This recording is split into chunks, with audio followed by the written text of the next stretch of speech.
All right. Welcome, everyone, to Scareticulus. So, we are ready to do a stream about movies. Should be a fun stream. Should be a glorious stream. I invited my friend MJ up to talk movies with me.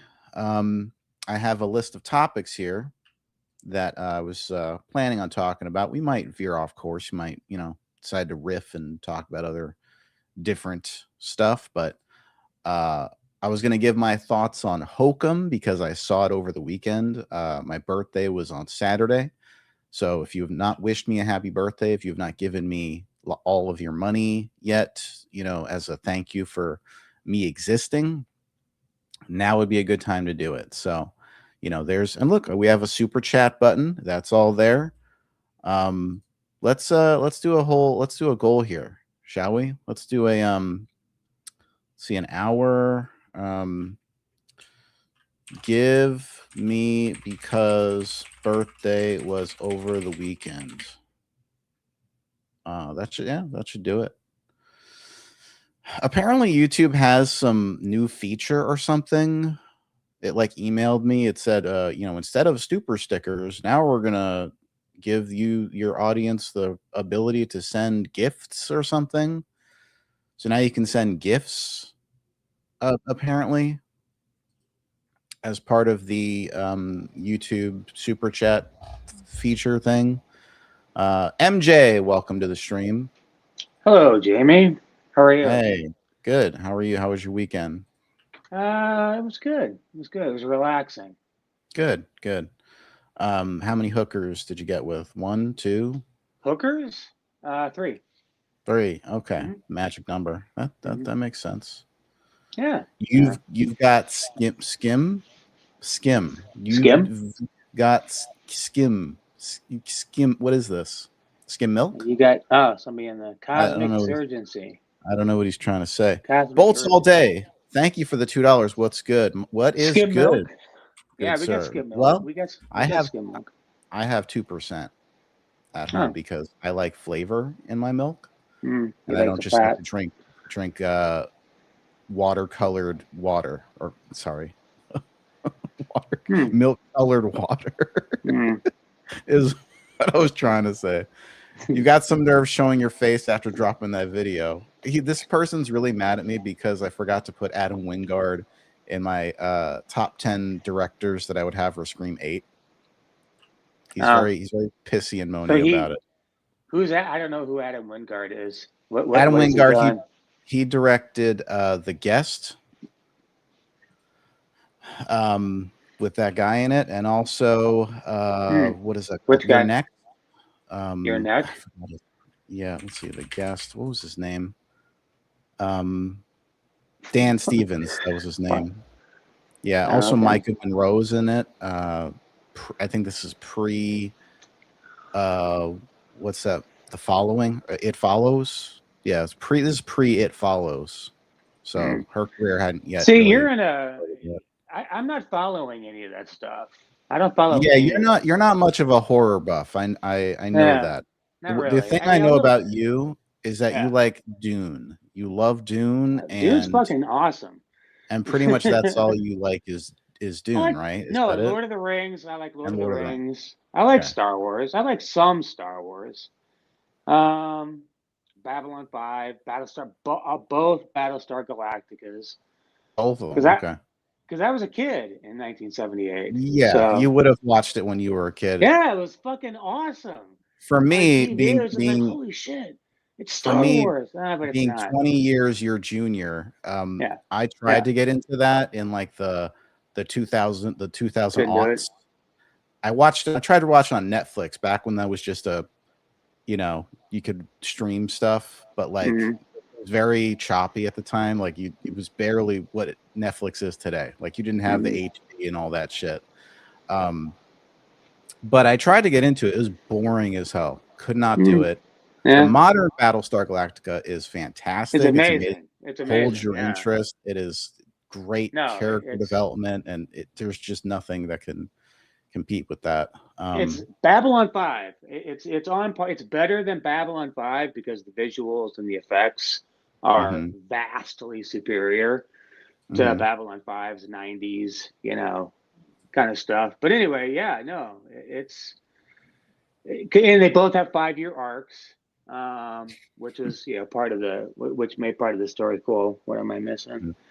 You sent me a chili. What do you mean, Honey Bunch? HB, what do you mean you sent me a chili? And hi everyone in the chat. Thank you guys for showing up. Please thumbs up the stream. Let me say hi to everyone real quick, and then we'll kind of get more talking. Bill, welcome to the stream. Bill, Dog, that's MJ. If you guys want to follow his channel, feel free. Honey Bunch, my love, welcome to the stream. Or don't. I mean, I don't really care. Yeah, or don't follow him. You don't have to follow him. Yeah, Baxter's Batch. He's just coming on because I asked him to. He doesn't care about any of this shit. He doesn't make movie content really, so it's not like I'm following a movie. I'm kind of out of the loop. Yeah, I'm out of the loop. He's literally just a buddy of mine, so he's not like a content creator on here, I guess. But not really, yeah. Unless you like, weird opinionated videos, then go sub to him. He makes those. That's all they are. They're just weird. That's It's just me. Just people call it. They say I'm raging, and it's just like, how am I raging? Rages all the time. Yeah, how am I raging? Welcome, Jenny. Thank you for sharing the stream out. Gloria, welcome to the stream. Bolts, Cosmic Urgency, welcome. Rachel, Issy9. Thank you guys for coming.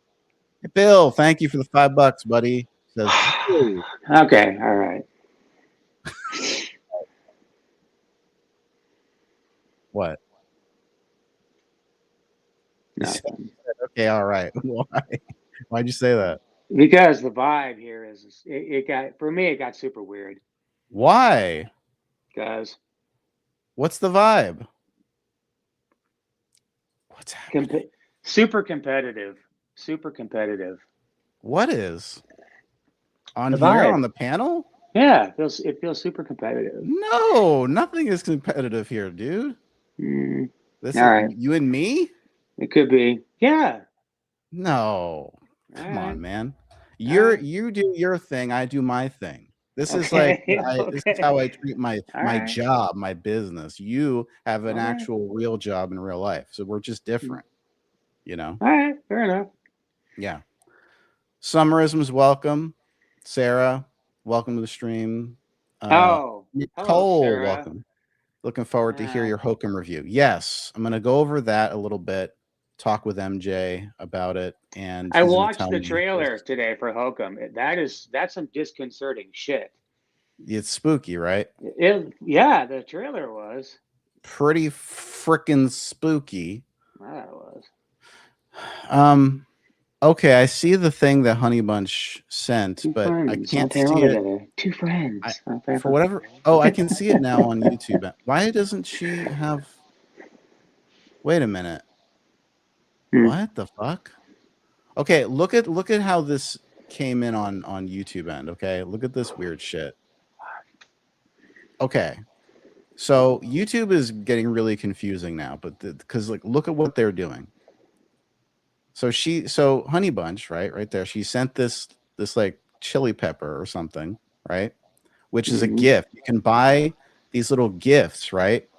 And then you can send like people, animated bullshit. Yeah, like if you spend like, I don't know, $5, $10, $20, you get like however many little gifts, and you can keep sending those gifts throughout like the stream. You know what I mean? Like it's almost like buying coins and then like just tossing coins at people. They stole that from TikTok, and TikTok probably stole it from somebody else. It's probably it's a TikTok thing. And then look, see, so first you see the chili pepper without the wrench on her, but then you see the wrench on on her next comment. So it was confusing. Like at first I thought that was a troll. Like what the fuck? Is that a fake Honey Bunch? That's weird. Anyway, confusing. YouTube's got to sort that weird shit out. Patty, welcome. So let's see here. Yeah, we're also going to talk about Scream 8 rumors. Oh boy.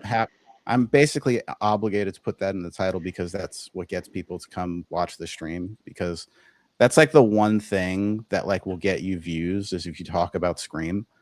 So we're going to be talking about Scream 8 and all the rumors associated with Scream 8.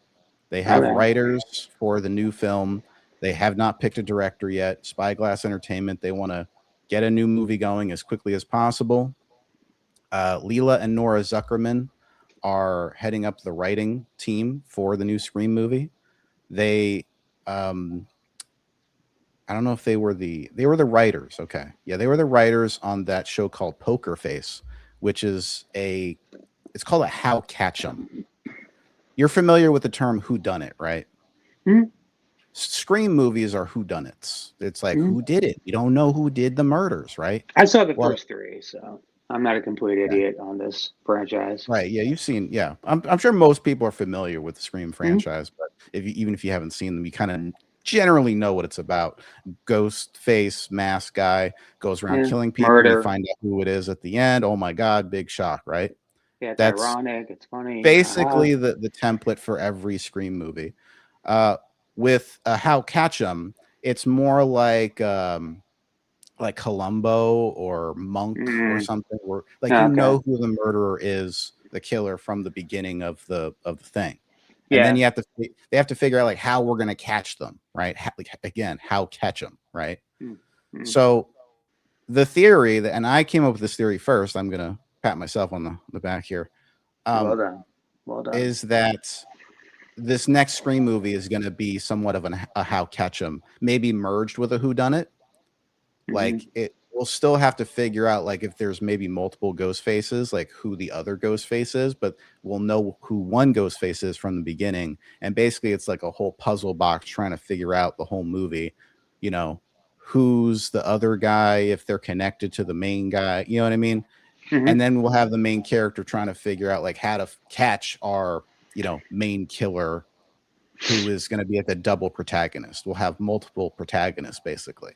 That's just what I'm personally, I think would be interesting for a new Scream 8. I made a video today talking about who my top 10 directors would be. Go watch that video if you haven't already. If you're watching this on the replay or whatever, I have to perform not just for the live audience, but for people who are watching on the replay. So if you haven't seen that video, go watch that because, you know, and give your thoughts on which directors you would think would be a great for Scream 8. But anyway, I did my requisite Scream section here. If anyone else comes in wanting to talk about Scream, you know, let me know if you're here and want to talk about it. Has David Fincher ever been considered? You know, he might have been, and I should have maybe considered him for Scream. What about Aaron Sorkin? Aaron Sorkin is more like he's a scribe. He's not much of a director, and you know he's good at like I think dramas that are very script heavy. Yeah. You know, and he works good with David Fincher. Like that's why The Social Network was such a good movie. Yeah, exactly. That's why. Yeah. But I don't know how. Like I know that he did like The West Wing and stuff like that, and that's why I'm saying like I think he's better for more like. It's just very talky. It's just very talky dialogue kind of stuff. Not like Scream is less. There is talk in there, but it's less about like you know witty back and forths, and it's more about like tension, suspense. While there's some satirical, you know, jokes in there about like, you know, whatever subject matter they're dealing with that movie. So anyway, Morky Mom, welcome. Not gonna lie, I need Scream 8 to have a killer we already know. It's getting a little bland, a completely new character being the killer. Make it the Pine Grove reporter guy or that school teacher or something. I would be fine if they completely started fresh, like in a new state or city or whatever, just a completely different place. Get out of Pine Grove, get out of Good old Ohio. Good old Ohio. Good old Ohio. Tons of murder and death happens there. You know. For real. Yeah. Oh, I believe Chase, did you ask about if I like the Terrifier films earlier? I tried to watch the first one. I felt like it was too gory and the tone was just so slow. And I felt like I'd seen most of the movie, right? Like I basically got the gist. It was like I was like an hour and 20 minutes in, and there was still like another hour to go. And I'm like, well, are you kidding me? This shit is still going, and it's literally just like prolonging this girl's death and like killing her friend, and that's the whole plot. Like it's very like low on plot, and it's just so slow, and I couldn't get into it. Maybe the sequels are better, but that first movie is a mess. It's not that great. So they are copying TikTok with the gifts. What's next on here? Battles? Probably they're gonna have YouTube, which you know what? YouTube battles would do great on here. I think that would be even better than TikTok with battles, because TikTok, they don't even allow you to like. I feel like battles on TikTok are ridiculous to me. It's like, what are you gonna say? What are you gonna say on TikTok? Well, you're a baddie mean man. You can't say shit on TikTok. That's true. It's even man. worse TikTok than YouTube. Yeah, it is. It's even more strict than here. Censorship on TikTok is horrible. Yeah, I don't know how that would work. But on YouTube, you could definitely go back and forth with people, and you get away with a lot more on here. Youngstown and Dayton, I'd say far away from Ohio. They just don't give a fuck. Armed Rebel Studios, thank you for the $5. Star Wars Disney is worse. That's true. That is certainly true. I think that's an objective fact. Yeah. No, Disney Star Wars is. Andor was good, and Rogue One or whatever was good, but that's pretty much it. Honestly, I've been out of the whole Star Wars loop since. Yeah, we have completely different tastes. It's kind of funny. The sequel trilogy is the last thing I watched. I don't even know why the fuck I watched them. I don't even care. I don't even like Star Wars that much. I just figured I would go watch them just to see, like, oh, seems cool. Maybe this would be an actual good movie. I saw all 3 of them too in the theater. What was I thinking? What were you thinking? I don't know. But I did like the thing I can say that I did like of recent Star Wars stuff and contemporary Star Wars is the Mandalorian show. At least the first 2 seasons. I like the first 2 seasons. I didn't watch the third because I heard it was terrible, because the whole Book of Boba Fett thing kind of took over, and it's just Book of Boba Fett sucked, man. Yeah, and it's just a whole thing. Yeah. I haven't watched a Star Wars movie since Return of the Jedi. Wow. Yeah. Wow. You're probably not missing much, honestly, because the last 15 years or so of Star Wars stuff, especially since the prequels, prequels are also. That's 27 years. Have you noticed that people are starting to appreciate the prequels more and more now? That's what I've heard. I don't know if it's true, but that's the story that they're trying to push. Yeah, it is. I think it is true, because you can tell those movies that even though they were not great, that you could tell they were at least made with some kind of passion for, Revenge of the Sith. Yeah, Revenge of the Sith is decent. I mean, it's got a lot of action in it, and it's pretty for an action movie. It's pretty fucking badass. Yeah, I mean, if that's all you're looking for, and you're not looking for anything brilliant, then you could do much worse, probably. That opening scene, that opening sequence, the battle of Coruscant, that shit's badass. Honey Bunch says, from now on, I'm a movie puff. I'm a puff. Thanks, babe. Puff, yeah, so if you guys don't get what that's about, Jenny shared my stream earlier, and she said, if you're a movie puff, go watch that's where it's from. Go watch this stream. So Jenny accidentally insulted the stream me. just got hella nerdy. It is. Yeah, we'll get back to the horror shit. I can go nerd. I mean, are people still are y'all sending those emojis or something? Okay, yeah, okay, Summer send a star. See, I don't see that on StreamYard, and it's not fully integrated yet. I have to look on YouTube and just to see them. Chase sent thumbs up for 10 jewels. Sweet. Rachel, 2 jewels. Did you guys buy shit? Did you buy these? Morky Mom sent 20 jewels. Thank you. Yeah, this is going to be difficult to notice when I'm not looking at the YouTube chat. Chase sent 6-7 for 67 jewels. Sent sparkles for 2 jewels. Gold coin for 10 jewels. Thanks, Rachel. What does that mean? Is that good? I don't know what these mean.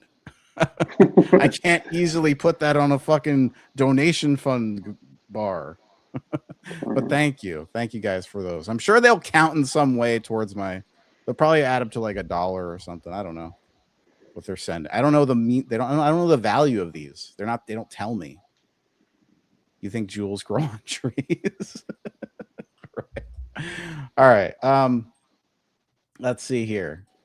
So let's see. I didn't see the option. Must be a mobile. No, it's not. It's desktop too now. You can do it on full desktop streams. I think. Maybe. Sure. Can you? I'm gonna give some gifts. I'm gonna give some membership gifts to thank you guys. Do I get one? Because you may, if you have membership gifting turned on, you have to turn that on, and then you'll get possibly get a membership. Okay. I'm just gonna send all 10 right now.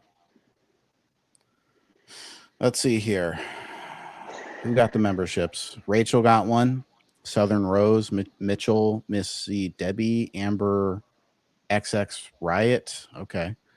Angels Don't Fall, Steph, Gideon, Faithful Servant, very much, very mucha lady. Okay.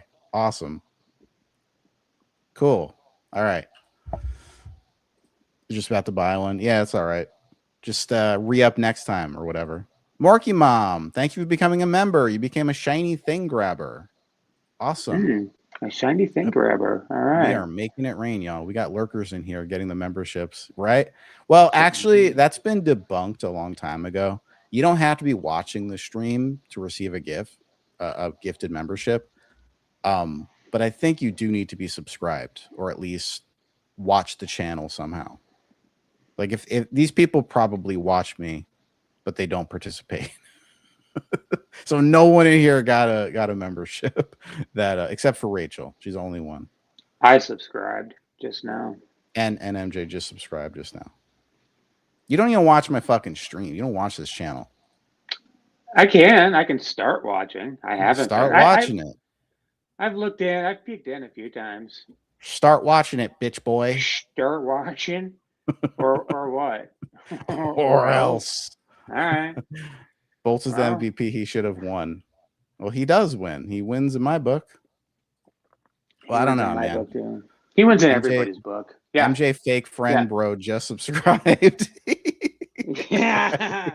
I mean, basically, yeah. He didn't know. He only was subscribed to my drama channel, Bolts. So he doesn't know about this one. He doesn't give a fuck. No, I know about it. I know about it. Okay, so let's talk about Hokum. Okay, I'm gonna just go over my thoughts on Hokum. All right, because I saw it. We're not gonna spoil it. No spoilers. So, Hokum. First off, right off the jump, I'm gonna say it's not as good as his earlier films. I appreciate Damian McCarthy's earlier films. He's an indie director. He's a horror indie director, and he made Oddity and fuck, I always forget the name of that first movie. Damian McCarthy movies. Shit. Caveat. I don't know why it's so hard to remember that fucking name. Caveat. Okay. So Caveat is fucking terrifying. If you have not seen Caveat, watch Caveat. All right. Yeah. It's one of these like really great like spooky haunted house type movies, but it's like it's done so well in such a scary way that I've never seen before. Just go watch it, okay? If you haven't seen it and you're into horror in any way, go watch that. Oh, is it Oddity?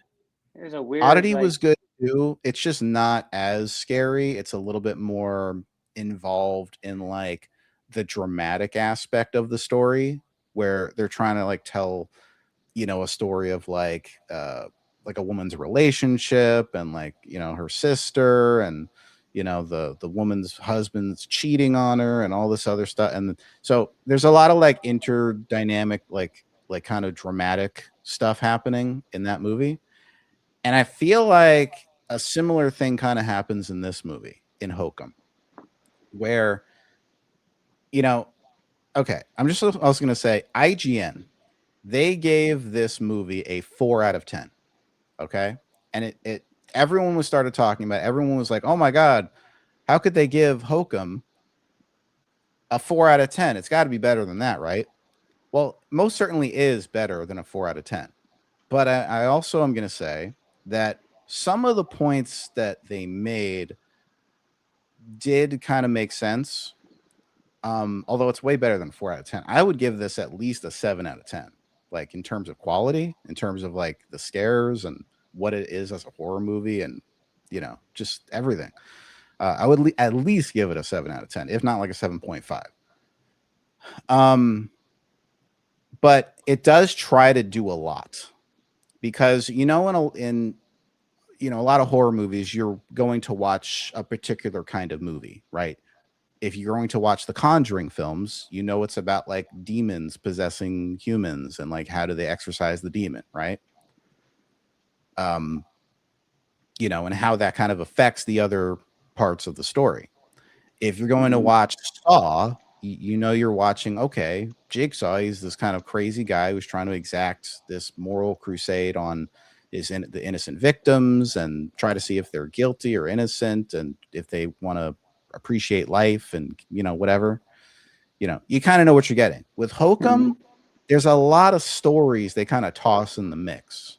There's a story about like this haunted, spooky kind of room in this hotel in Ireland. Okay. You also have the main character who has like a very traumatic past that they sprinkle kind of throughout the movie, and it kind of plays into the whole plot of like the supernatural, like haunted stuff, but it just kind of feels like it's put in there, but it doesn't feel like there's much of a reason for it. And then there's the whole like human drama story happening, where there's this really seedy guy who's like murdering people, and it's like a whole thing that's he's trying to not get caught, and then there's another guy who's kind of shady, and it's just a lot. There's a lot of like elements, and I don't feel like all of them kind of like gel together that well into like a cohesive story. I just feel like they're kind of all jumbled in there. But what I can say is that the whole spooky haunted house aspect of the film works very well. It's scary, it's very suspenseful. The mood, the atmosphere of like this haunted Irish hotel, is on point. It's a great, kind of, if you're just looking for like a moody, creepy movie to watch, like that will scare you. There's a little bit of over reliance on some jump scares, but it's whatever. It's not that bad. I think Caveat is way better with that kind of stuff. If you just want something like horror that's done like just like, I don't know, like I kind of wonder like how this movie came about, because you have Adam Scott, who's an American actor, and up until this point, Damien McCarthy is an Irish filmmaker. He only worked with Irish people like in his movies, like very small budget films, very, very tiny budgets. I can imagine this was made for more of like an American audience, because I don't even recall like Oddity or Caveat coming into theaters. Like they may have seen like a very small limited release in the United States, but I think Hokum was made with the intent of like, okay, we're going to try to please American audiences. And so I think they toned down some aspects while trying to kind of give a little bit more context to the world, make it a little less intense, more of like a relatable story or something. Which is fine. It's not bad at all. It's just something I can tell that it's less of a pure horror experience, because I feel like it was designed for American audiences in mind, rather than it just being its own pure horrific story, like a pure story, which is what Caveat was. When you watch that movie, you'll understand like, oh my God, this is such a pure horror experience, where it has a clean build up. You know exactly what you're getting into. And it just scares the fuck out of you throughout the movie. So watch it. Watch all those movies. I'm just saying, Hokum, I guess I would give it a 7.5 out of 10. Not amazing. Pretty good is what I'll say. It's good. It's just not great. Some people I think are overhyping it. They're saying it's the best horror movie in years. It's like it's the horror movie of the year and all this stuff. I'm like, it's good, but I feel like maybe you haven't seen Caveat if you're saying that. Like, go watch Caveat and then tell me if it's the best horror movie in years. Why did MJ leave? Did he ghost? He ghost dogged me. He ghosted me on my dog ass stream. It's his first wide attached theatrical release. Yeah, and that makes sense. It makes sense. It's his first wide, and you know what? Kudos to him. It's a hell of an accomplishment. I hope he makes lots of money from it. From what I heard, it only made like $6 million over the week, which is not great. I'll tell you something. Hokum box office. It made $6.4 million in its opening weekend. It secured the number 5 spot at the domestic box office. Film played in 1,800 locations and achieved one of Neon's biggest opening weekends, trailing only Longlegs, The Monkey, and Together. I mean, I guess for like a small budget movie, which the budget was $5 million, so it was very cheaply made. Jesus Christ! If Hokum was made for $5 million, what the fuck was Caveat made for? Like 50,000 or some shit. Like, anyway, it's good. Go watch it if you're just looking for a good scare. I didn't kick him off. I bored him to death. I bored him off the fucking panel. MJ, did you just ghost me? He just left. He just fucking left me. MJ, I have abandonment issues. Okay, let me go back through the comments and look at some shit here.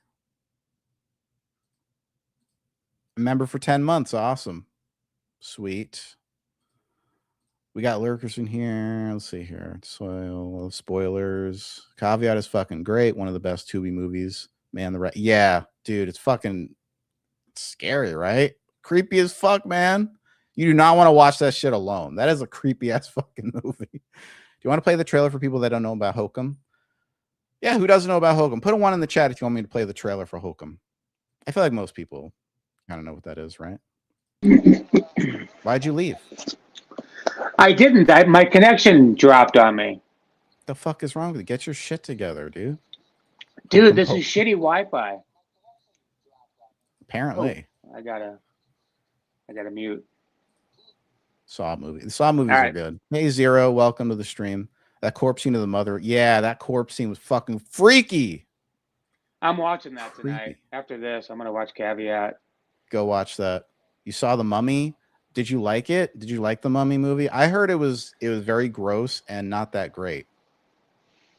That's what I heard. Gross and not great. Which is like I can handle gross. Like I've seen Dead Alive, so trust me, I have a high tolerance. But if you're telling me it's not that great either, I don't know. MJ must live at McDonald's. You live at McDonald's, MJ. Yeah, shitty Wi-Fi. Yeah, it is pre-roll. And he's probably losing friend status after not being subbed and then leaving the right. Fucking not subbed to the channel. Rage quit my stream. A lot of what else? The guy that missed his internet bill for sure. Oh, stop. What? You're getting roasted by the chat fam, and you know what? You deserve it. Ouch.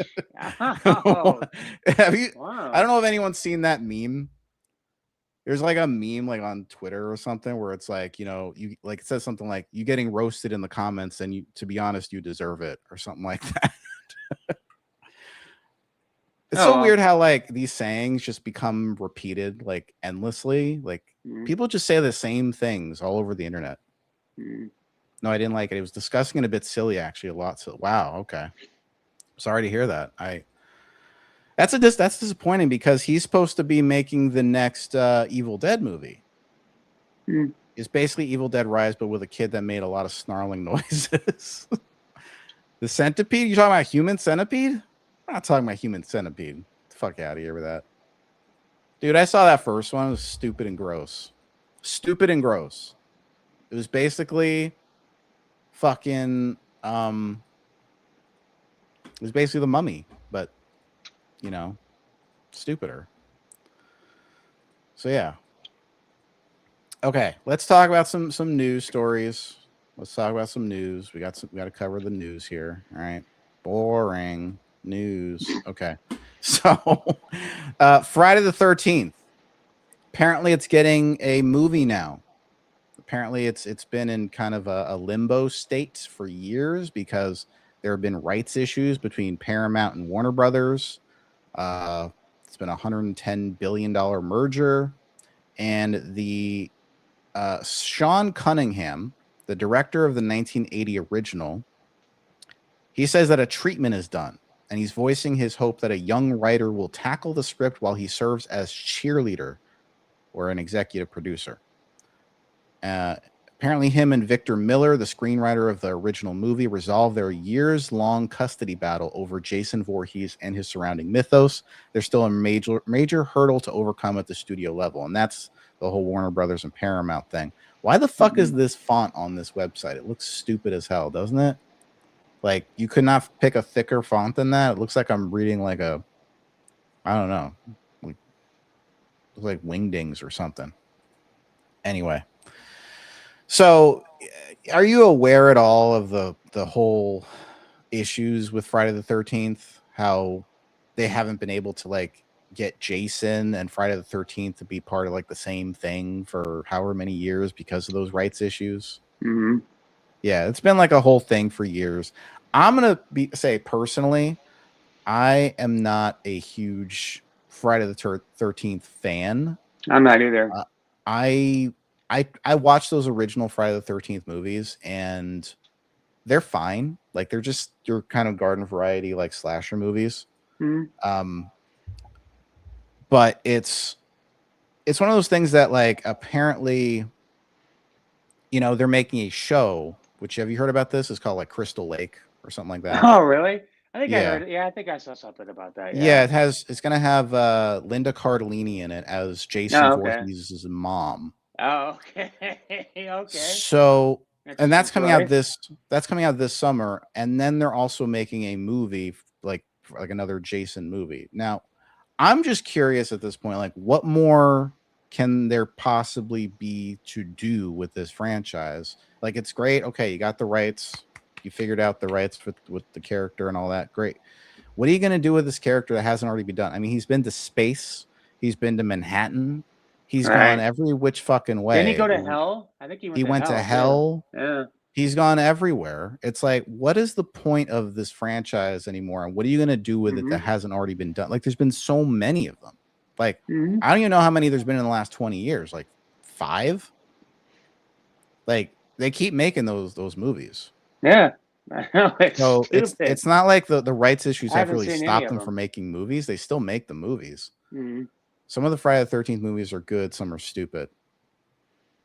Yeah, like, I'm sure some are just better quality than others, but it all kind of amounts to it being the same thing every time. It's like, it's a guy with a hockey mask, got a machete, and he's chopping up teenagers at Camp Crystal Lake. Okay, how much more are you what are you gonna wring out of that? You know what I mean? Bring back Kevin Bacon. Yeah, that's one way to bring people back, I guess, to the series. Bring back did he not die in the first movie or whatever? Kevin Bacon, did he? I don't remember. Hey, Farley, welcome to the stream. Let me give you a wrench. Let me see here. Did Kevin Bacon die in Friday the 13th? Oh, you want one? I don't care. It's your choice. Okay. It's your. I didn't want to patronize you by giving you a wrench. Then you'll be like, I'm not part of your fucking crew. Take your stupid wrench. No, I don't. I'm fine. I'm fine. You're part of your stupid fucking community. Take this wrench. I don't want to be a part of your dumb shit.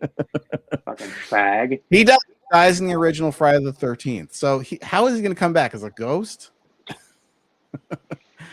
Hey, Barbara, Eli's sending his minions over here to see how many people you have watching you live. Okay, well, everyone come watch me.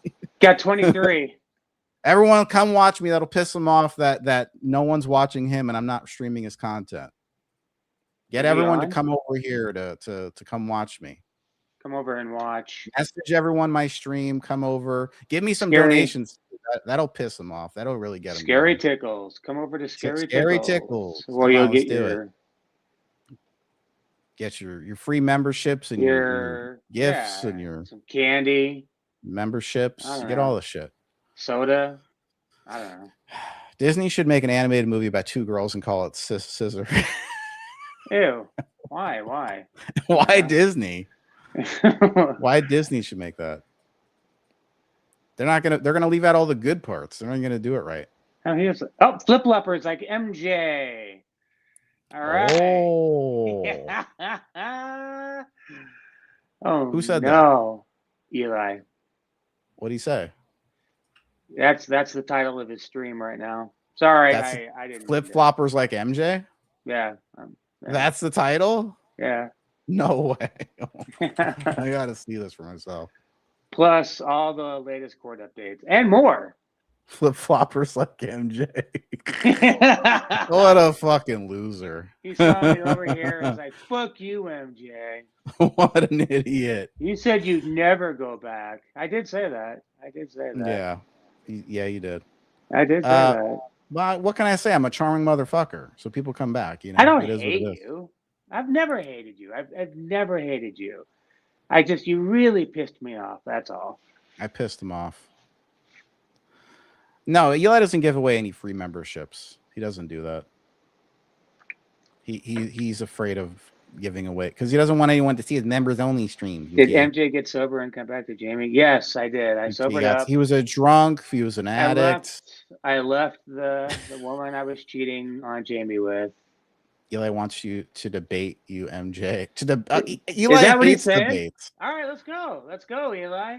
Well, here we go. Let's go. Where's he going to do that? Is he going to weaponize his broski? I'm New Jersey now. And MJ. What?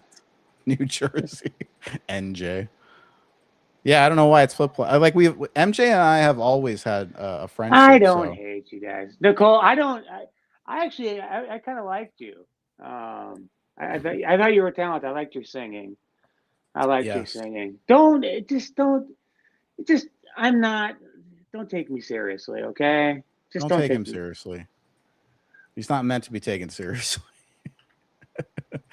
Eli is completely delusional. He does feel left out. He wants to be part of the group. You know, that's the big problem Eli has. That's why he's suing me, and it's a huge. He has FOMO. he has FOMO, and that's why he's suing you, or you're suing, or he's suing you. Yeah, this is a non-Elias channel. We're not here to discuss and go over cuck content. That's on the Showtime Lycan channel if you want to hear that shit. All right. So okay. So stop it, Sarah. Yeah, stop it all, you people. Yes, we're gonna do an N Baby sequel. Of course. Thank you, AC9. You just leave him alone. That's exactly what you should do. Just leave him alone. You know, he gets in his little moods. So my moods. Okay. Whatever. So Texas Chainsaw Massacre is also getting a movie.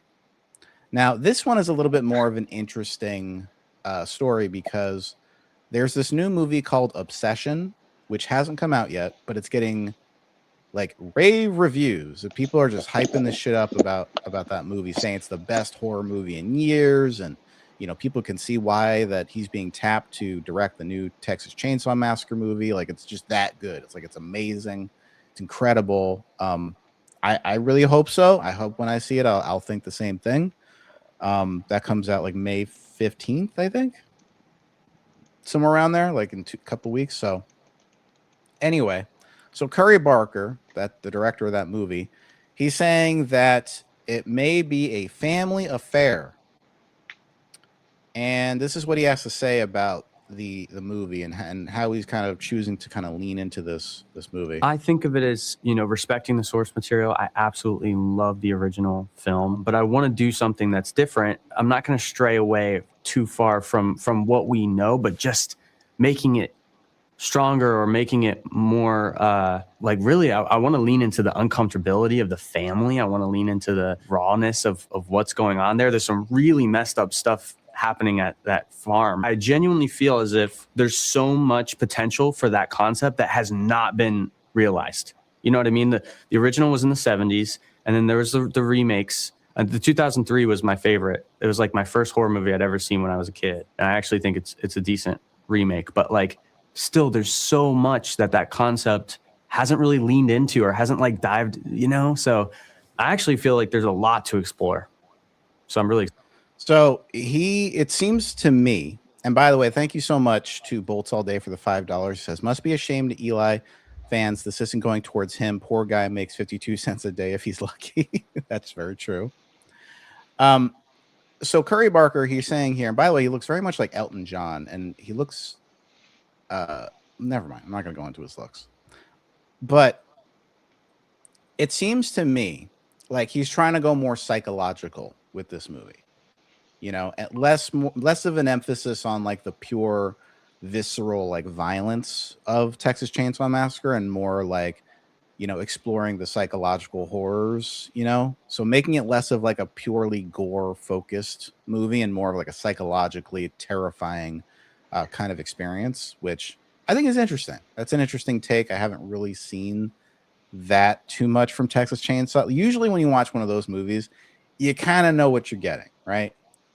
You know what you're in for. You're in for, you know, girls getting chased and, you know, guys getting chopped up and, you know, having the whole dinner with the freaky family and just hijinks, right? Crazy shit. It's just somewhere you don't want to be, right? Last place you want to be is Bumpkinville, fucking Texas. Or Ohio. Or Ohio, where you're having a disgusting dinner with like a family of like of what are those people in West Virginia? Hill people, The hill people of West Virginia, whatever the fuck. You just don't want to be there, right? No. It's like that kind of experience. And it seems to me, I guess he's thinking of going a more psychological direction and less of like, you know, look at these freaks and look at them kill people. Right. Right. So, right. What do you think about that?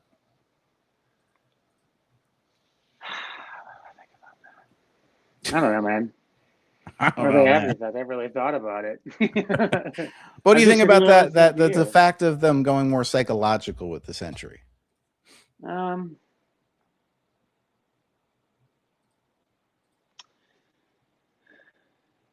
Yeah, A24 is producing this, so you know it's going to be more of a. Usually with A24, they go a little bit more highbrow with the horror and make it more cerebral.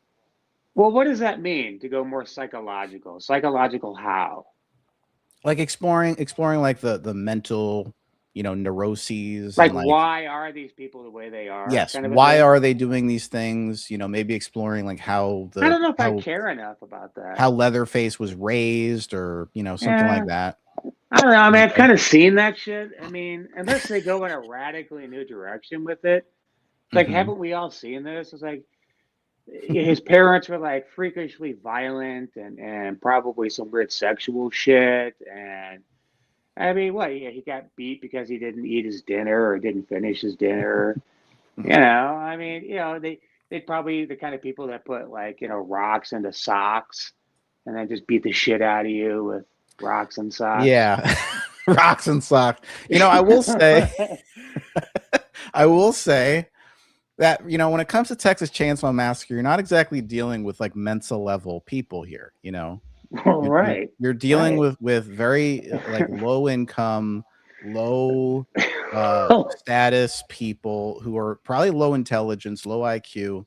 And you know, and that's the thing. It's not even necessarily an insult. That's just going to there's lower economic, like socioeconomic levels to society, and you have like people who live in those places. That doesn't make them bad people necessarily. It just means that they are on the lower end of like, you know, society. They're on the fringe. Yes, the social spectrum. Exactly. So you're going to have those people. Now the question is like, how do you make a movie with like about those types of people without like exploiting them? Because when you think about it, like they are. Why do you care if we're exploiting them? Well, I'm just saying it's like picking on hypothetically. it's like bullying. It's like bullying, a little kid or something. Wait, You know, so we can't bully the Texas Chainsaw Massacre guy? it just to me, it's more like a mean spirited. See, here's the difference, right? Here's the difference, right? It's like making a movie where you know how they make tons of movies where they talk about like yuppies and like really like big business capitalists and stuff like that. You know what I mean? Or like Silicon Valley types, people of high privilege, right? Of like who have a higher economic, status in society. They're ripe for being made fun of because they have a lot of power, they have a lot of money, they have a lot of influence, right? Whereas like people who are low on the totem pole, it's like you're picking on someone that's they can't fight back really, right? And they, it's just a little bit, I don't know. Don't exploit the retards,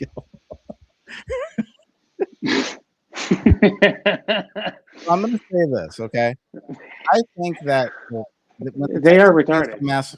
Listen, when you're going to see those movies, you do go just to like for a good time. I don't think people go for to get like some stimulation. No. Yeah, you're not really going to be like, oh, I need to learn like a lesson about like the low status people in our economy and like how the morality of our actions affect theirs and like the politics and you know what I mean? Like I don't need to know all that stuff. You're just going to watch for a good time to watch people get cut up with chainsaws. Yeah. I mean the poster child of this franchise is a guy wielding a fucking chainsaw, right? Right. So my point is like if you're going to make a serious movie, they're going to hold it to like a serious standard at that point and be like, well, are you going to make some kind of commentary about how these people are being exploited for, whatever, right? Or are you just going to do pure escapism where people are just going to have a good time and it's not going to be like this big, intellectual, highbrow kind of thing? Right. Retards deserve recognition too. We need more movies. Bolts All Day is claiming the retard label. Oh, is he? All right. None of these donations got any clips. Can we please get a Mrs. P clip? Yes, I will give a Mrs. P clip. Little downsy there, Bolts. I'll play this one. And at least I'm not like a bunch of you nasty carpet munchers out there. At least I don't hang around with nasty diseases like all of you. Damn. See, man. She goes hard. She does. So, do I want another generic slasher? No. I do think that it's possible to make a fun slasher movie and still do something different with it. But you also have to like, kind of really experiment with that genre and kind of like do something that's just a little bit different to how other movies have done it. It's just there have been so many of these fucking Texas Chainsaw movies. Like, what more different are you going to do? It has the same problem as the Jason movies, where it's like stop making them. Can we just stop? At least 50 years. Give it a 50-year hiatus. 50 years. No more Texas Chainsaw Massacre movies. No more Friday the 13th. 50 years. Here's the other thing, and I kind of noted this in one of my Chucky videos that nobody watched. The social and cultural relevance of these movies is already like it's waning. It's expired. It's going very thin, and that's being generous. Nobody cares. MJ says it's expired. A lot of it is that's product of like the 70s, the 80s. These concepts don't really last into like the 2000s, the 2020s. These types of things, it's like we're as a society, I feel like it feels very retro, these types of concepts for a horror movie. That's why modern horror movies have really taken off, because they're new concepts. They're advantage it's of original. the new like technology, like Saw, like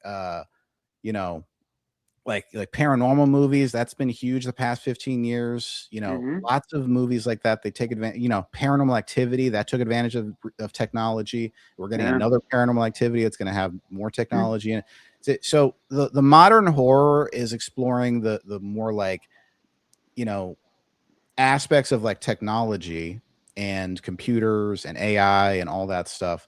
You know, that's the kind of modern horror. Black Mirror. Do you watch that show at all on Netflix? I've seen it. Yeah, I've watched Yeah. 2 episodes. Yeah. That show also explores the modern horrors of like technology, and that's the kind of horror that is, you know, going with the times. Texas Chainsaw Massacre is like a relic of a bygone era. You know? Yeah. Yeah. Exactly. Did you finish the goal? Goal finisher. Did you finish the goal, sir? Let me see this. Oh my God, I did it. Yeah. Thank you. And it says, give me, because birthday was over the weekend. Well, thank you guys for helping me reach that goal. You guys are amazing. Hey, Kendi, welcome. This guy pacing $32 an hour right now on the stream. LFG, get that bag, my guy. I usually make more money on my drama streams. Yeah. Yeah. It is what it is. But I just felt like doing a movie stream tonight. You know? It's fun to do these types of things. It's good for the soul, you know. It's good for the soul, man. Yeah, I don't want to talk stupid drama all fucking day and night like some idiot. Like some freak.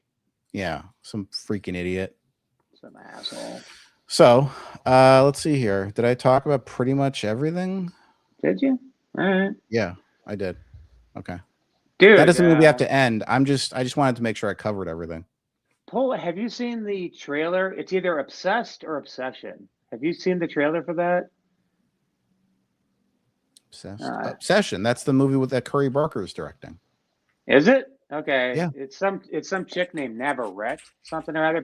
Play that. Okay. Play that. It's kind of wild. Navarette? Yeah, Navarette something is the actress. Never heard of her. Navarette? Indy? I think that's it, yeah. Okay.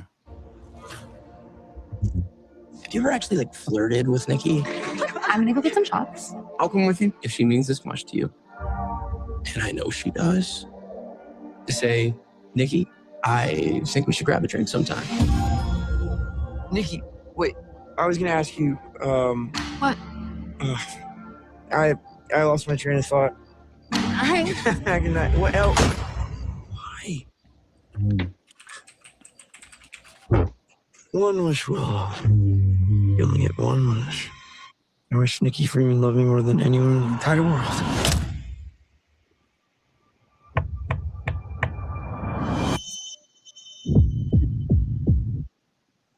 I love you so much. A love only the branch of a willow tree could conjure. It's weird how you two are dating all of a sudden. Like super dating. Nikki is going through something. Like what? Is she okay? No. Jeez, what kind of spells you put on her?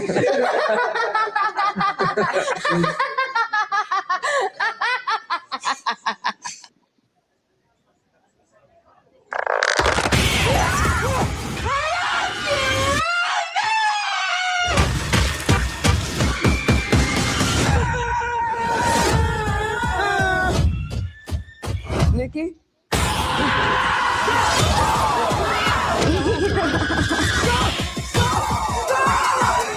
I love you. I love you. I love you. I love you. My God. I thought it looked cool because the chick. To see if there's a way scares I me. can cancel a wish. I'm sorry, we don't really She do freaks me out. So she's just stuck like this forever? Well, yeah, I mean, as long as you live. As long as I live. Okay. Do you know what that dude sounds like who's on the phone? Huh? Who? Okay, I'm gonna play it again, and you tell me Alright. who around all the communities we've ever been to. Okay, you tell me, Okay. and you know Oh. who this is. Okay, All right. you tell me all who right, this sounds like to you. Okay, All right. Calling to see if there's a way I can cancel a wish. I'm sorry, we don't really do that. So she's just stuck like this forever? Well, yeah, I mean, as long as you live. As long as I live. who's that sound like? Boy, I don't know, man. Come on, No, I'm drawing a blank. Rev. Oh wow, Rev. Holy shit. That one Okay. dude. Yeah. You literally I animated remember him in a cartoon. You No, know what I he sounds remember, like. but that was a long time ago. I know, but doesn't it sound like him? Kind of. Now that you mention it, a like little washed bit. out, like kind of low gravelly, low gravel voice, stoner. Yes, I'm out of it, bro. Yeah, I'm way too fucking high for this, man. No, but this movie looks pretty creepy. Here's the the thing. chick freaks me out, man. That's a part the of draw for it's me. a good trailer. Okay, I'm not doubting it's a good trailer. I'm not doubting it's a good movie, but I'm just saying that the concept for this movie doesn't seem that scary. So I am curious to see like how they're gonna make it scary, right? Okay. I mean, because how many times have you seen this type of story before? It's like, be careful what you wish for. No, oh, she really loves you now. Now it's like, how can I get? I feel like I've seen this. That Love Potion #9 movie. Do you remember seeing that? With Sandra Bullock. Yeah, that. Okay. They've had this story a million times. So it's her though. She's unhinged, man. I mean, the snippets that you see and this, she's like, okay, no, I want to go see this chick just be completely fucking unhinged. Yeah. I mean she does look crazy. Laugh, that's so uncomfortable. That is so uncomfortable. Yeah. Creepy. I am curious to see like how creepy they make her. Yeah, you can come on the call, of course. Anytime. No girls allowed. no girls allowed on the stream. This is a boys only stream. MJ can fix her for sure. He got the sauce, you heard. MJ, you can fix her. God, no, I wouldn't even try, but I'll sit and watch. More cucky tunes, MJ. More cucky tunes. Wow, Joe. I've never heard that before. I'll see what I can do just for you, Joe. This movie is supposedly on another level, and I believe the hype based off of what I heard. I've read a lot about it. Yeah, it definitely is getting a lot of hype. Like it's being called like one of the best horror movies in years. So what's the movie? It's called Obsession. Wow, that was fast. Yes. Welcome, Nicole. Thank you. Can you hear me okay? Yes. Yes. I can hear you. I've been dying to talk to you about this movie, Jamie. I noticed you hadn't mentioned it. So, but I assumed because you look up news stuff, I was like, he's got to have heard. He has to have heard of it about it. So this movie came out, I think, not a whole year ago, but like quite a while ago, like several months ago, because a couple of people that I watch online for movie reviews saw it at a festival. It was shown at a festival, and I always trust what they say because they're not the types that just hype stuff up. And one of them, this girl, she lives in Australia, she came out of the movie. I've never seen this. She was crying when she left this movie because it was that intense.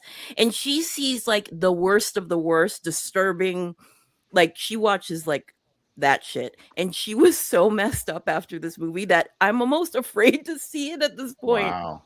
It's supposed, and because what you were saying about how it's kind of a tired concept conceptually, conceptually, well, that's the whole thing. If you this is like Twilight Zone level plot, well, here's the thing, it's actually based one of the things I read, it's actually based on an episode of Tales from the Crypt. That makes sense. And there's it like very much so based off of one episode, and a lot of people that have reviewed it and raved about it brought that very thing up. They said that it's a very it's a concept that's been used over and over again in movies, but they said the way it's done in this one, I won't say any spoilers of things I've read, but the way it's done in this one is like they all say is like unlike anything they've ever seen before, and they're all very believable. So I'm like so excited to see this, but I'm also terrified to see it. Isn't that so stupid? No, kinda not stupid. It's kind of stupid, but no. Well, I felt like that about Weapons, and that ended up being my #1 favorite movie. I want to see that. Really, that's your #1 favorite movie ever? Yeah, I told you Weapons? that. I said it shot right to the top. It went right past Hereditary. Are you 15 years old? Wow. I wanted to tell you one other quick thing. I don't know if you saw my comment earlier, but did you hear that they announced that Zach Kreger is going to do a movie called Gladys based on Yeah, the backstory? I heard that he's also making Resident Evil. Yeah, That I don't trailer really came care out. about that, but I'll probably see it because I love him. But isn't that exciting? Well, apparently it's only very loosely related to Resident Evil, and it's not going to be like telling really any Resident Evil stories, you know? Oh, yeah. Who cares about that? But yeah, Gladys. Gladys, yes. I'm Excited. curious about it, but at the same time, it's like once you reveal the monster in Weapons, doesn't it kind of lose some of its mystique? Well, I don't think he's gonna reveal it like because he was He's already very revealed. careful about it. No, it wasn't. It was never revealed. In fact, Gladys is the monster. no, but it's not. Her backstory isn't revealed. Like even Zach Kreger says he doesn't know. He gave her 2 options to like be her backstory, and he says you can choose which one you want, but don't even tell me. You don't have to tell me. And he gave her one option, like the witch background, and then the other option was that she's actually another kind of entity, and she's just pretending to be a human, and that's why her makeup's so bad and everything. 'Cause she's just like trying to look like what a human's I supposed thought to she look was like. just a witch, and that's why she was putting on all that shit because she was dying and Right. she was losing her life force. Well, that's just one of the theories. And like I said, he never told her which one. He said, you pick. But obviously he's gonna have to pick one for the new movie. But no, I think it's gonna be amazing. I'm so excited. Oh yeah, I'm sure it'll be great. In fact, the thing I like about Zach Kreger's movies that I've seen so far is that he mixes the horror with the comedy. Yes, and very well and too. It's not like a horror comedy, but it's like the comedy comes at you like very unexpectedly, but like it's hilarious when it does. I found the horror in Weapons to be kind of cathartic. Like it always came up at really good points in the movie where I needed to laugh because it was just so freaking you needed a intense. release, and that's the funny part about like horror is you have like the build up with suspense, and then there's like the release, right? The jump scare, right? And then like you get like a moment of calm afterward, right? Well, and one of the good. And you know, with comedy, it's very similar where you have a build up with like, you know, building up to a joke, you have suspense, and then you have the punchline, and then you get to laugh. In Weapons, he combines the two of them, and it's like you have the build up of suspense and scares and all that, but then it builds up to like a laugh. But I've heard of other people say that, like make that talk about how they're very similar. Yeah. Comedy and horror.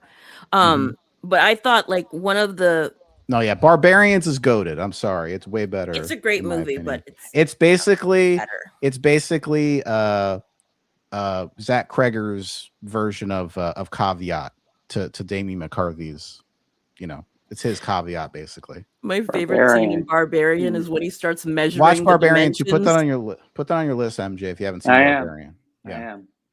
Do you remember that scene, Jamie? That was so funny. The what now? When he discovers when Justin's character starts measuring the dimensions of the room. Yeah.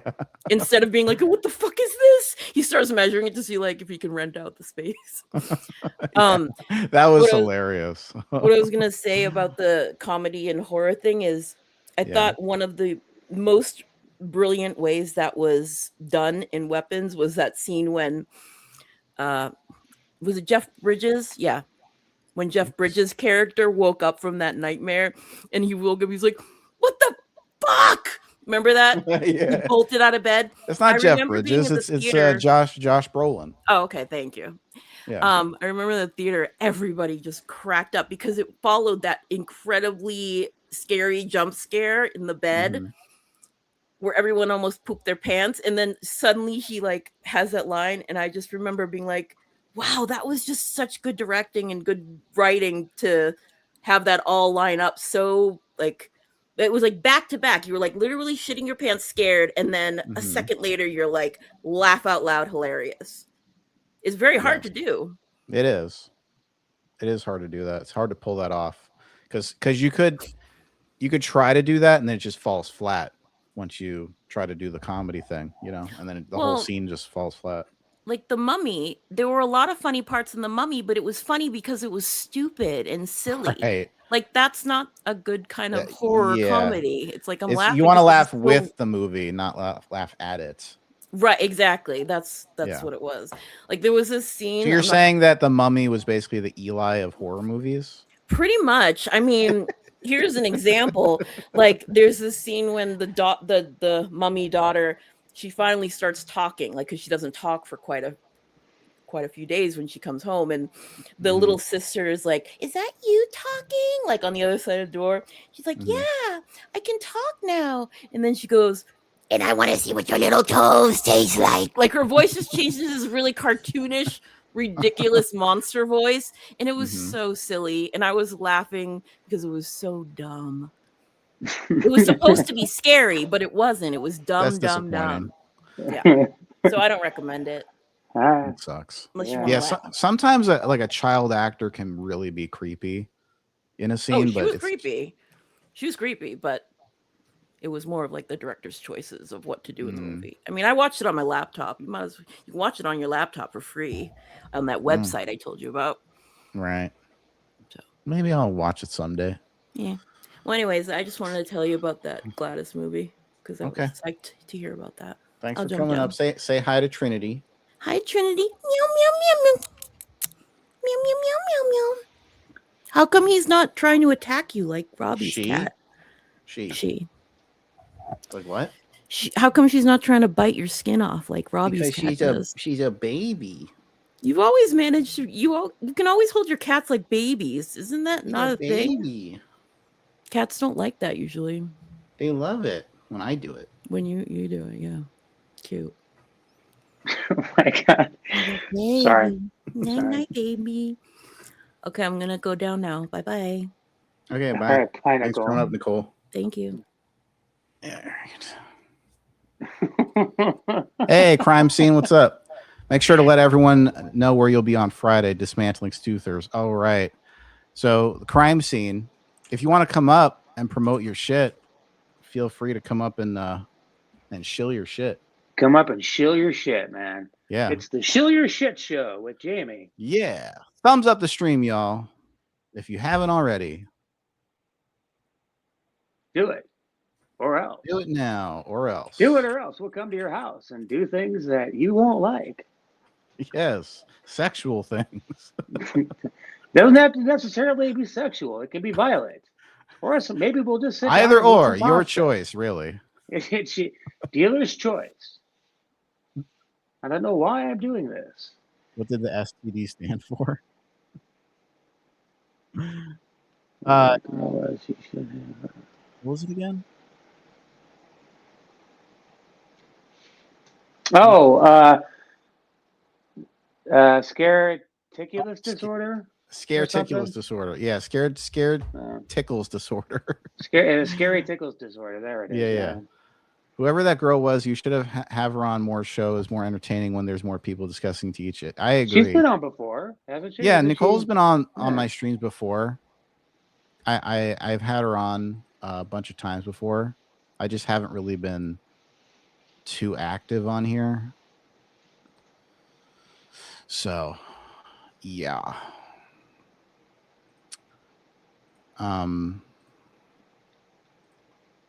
Yeah.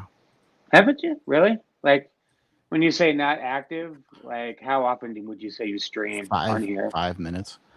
Maybe like twice a month, like not much at all. Really? I thought it was more like twice a week or something. No. Really? Nope. I upload here a fair bit, but I don't stream here that much. You don't stream? Oh, okay. All right. No. Well, I'm flattered that you invited. Yeah, I figured I would give you a shot to, lecture your movie chops.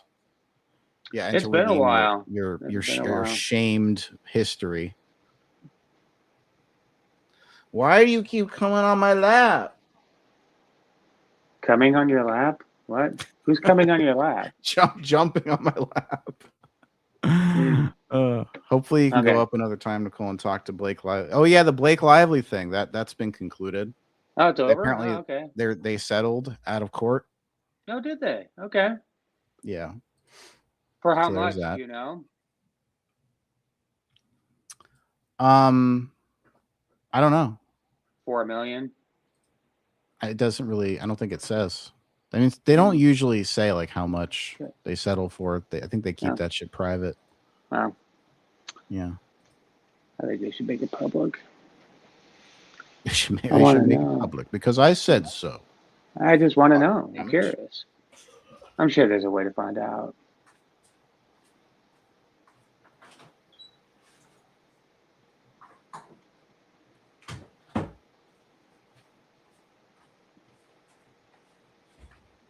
All right. Hey, if we could. I got rid of the cat. She was all over me. That's what you're doing. Okay. If we were able to like do full on like high definition 4K avatars, animated avatars. Okay. On here, like a filter, right? Like a filter where your face is different, but it's like full blown, like you're your wolf character, for example, right? Just you could be that full blown kind of character. Would you stream? Would you stream with that kind of shit? Would you stream that way? Yeah. Why not?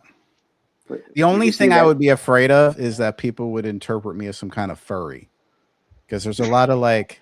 There's some rumors. Is a lot of furry people that do a lot of this kind of streaming stuff with a fursona person where they have an animated avatar. Yeah, like that one chick that used to come on here on your channel. I forgot her name. Oh, Skyling. Skyling. Yeah. Yeah. Yeah. I don't want to be interpreted as one of those people. That's why, like, with my avatar, I try to make it just, not like furry vibes. I want it to be like all right. You want it to still be kind of tough hardcore, and cool. Yeah, kind of edgy, not gay and like weird sexual vibes. Okay, exactly. I don't like that shit. Okay, all right. There's a fine line I'm trying to walk with it with the branding. All right. Furries make me uncomfortable. Not gonna lie, but I'd always support you, my guy. If you were, well, thank you, Bolts, all day. All right. Nah, this shit's I'd like weird. you even if you were a furry. Sounds like furry porn. Yeah, well, that's part of that community. That's why I don't want to be right. It's weird. The people. Right. It's like, yeah, I have a kind of a wolf avatar, but I don't want to be a wolf or dress up as one. Yeah, I mean, would you do it for cosplay, or is that too? That's even more furry. That's even more furry coat. Yeah. That's too much. That's exactly what furries do. Right. No, for real, yeah. Yep. So, did MJ just low-key admit he is into that shit? Did I? MJ loves the furry shit, apparently. I love the furry shit, really man. into it. I'm into it. I would. No. I don't know, maybe when I was younger, but not now. Yeah, I mean, I've the avatars and stuff that I've had for my channels. Like I had, the Lycan Theory Beetlejuice kind of character. I had the Punksthetic Skull kind of character years ago. But it's like I can't like use the same branding because then it's like, you know what I mean? No, why? Why can't you? Here, I'll say in the private chat. All right. Oh, all right. I mean, you kind of already know, but just so I don't I think say I it out do. loud. Now that you said you're going to want to just do it privately. Oh, that. Oh, okay. Gotcha. Yeah, it's like if you use the same avatars and branding and names and stuff, then it's like it's not good. Just say that. Okay. I gotcha. Rule 34. So what does this mean? What is Rule 34? MJ can Rule 34 is that's right. That's right. If it exists, there is porn of it. Oh, really? That's a thing? Yes. I did not know that. Okay. So I did not know that. Think of anything that you like. Okay. Dune. Yeah. There's porn of Dune out there. Oh no, I'm sure there is. Yeah, I don't doubt it. Yeah. I've seen some weird, like, drawn kind of shit. Yeah. Star Trek and anyway, Fifth Element. No N baby jokes. No N baby. Joe, we're not on the right channel for N baby jokes. We gotta go on Showtime like it for that. I'm trying to keep it mostly clean on this channel. Or maybe I'll start streaming. I was gonna say streaming. He's gonna start screaming real soon once he gets with his furries on his Rule 34 websites.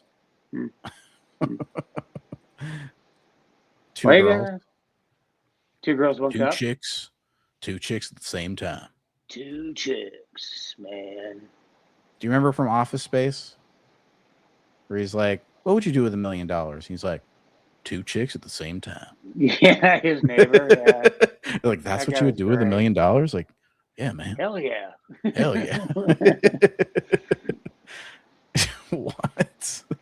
Yeah, only going on MJ's channel to say the worst shit, and then you delete it. Yeah, I can be exactly. I can be Jamie till the end. See, there you go. Joe gets it. Joe gets it. Oh my god, it's definitely not going to be pushed out to people's feed. You don't know that, sexy, but I wouldn't want to be around. You don't know. I got titles in the. I wouldn't be around you in person. I got thumbnails and shit. Why? No, I got to address this. Why wouldn't you want to be around me in person, Bolts? We all support you in what you find sexy, but I wouldn't want to be around you in person if I'm keeping it a bean. You're still cool though. Keeping it a bean? I don't know what that means, but I could kind of. You can just tell Bolts is like 20 years old or something. Two Girls, One Cup is definitely up there as one of the most iconic films of our lifetimes. W to the Europeans. Yeah. All right. Yeah, Joe can be bad on MJs. Yeah, Joe likes to say the worst shit. Sometimes. Ever. Yeah, he can be raunchy. I'm 26. You're 26. Well, same shit. I'm 41. I'm 107. There you go. Yeah. I eat a lot of vegetables and fruit. Oh, you look your age. I look about, what, 90, 92? I'm in a memeing mood, my fault. One man, one jar is better. Oh, my God. Ew. I don't want to know what that is. No one asked to see your private videos, man. Weirdo. Freak. You're a weirdo. You're a goddamn freak is what he is. Yeah. So, is there any movies you're looking forward to this year? This year, Dune 3. Dune Part 3. Dune Part 3. What else is coming out? I don't know. I think that's pretty much it for right now. The Obsession movie. Obsession. I'll go see it in a couple weeks. I should see if it's playing over at the Grand over here. Go watch some more movies. Get some culture in you. I probably should. Yeah. Treat yourself. Yeah, I probably should. Yeah.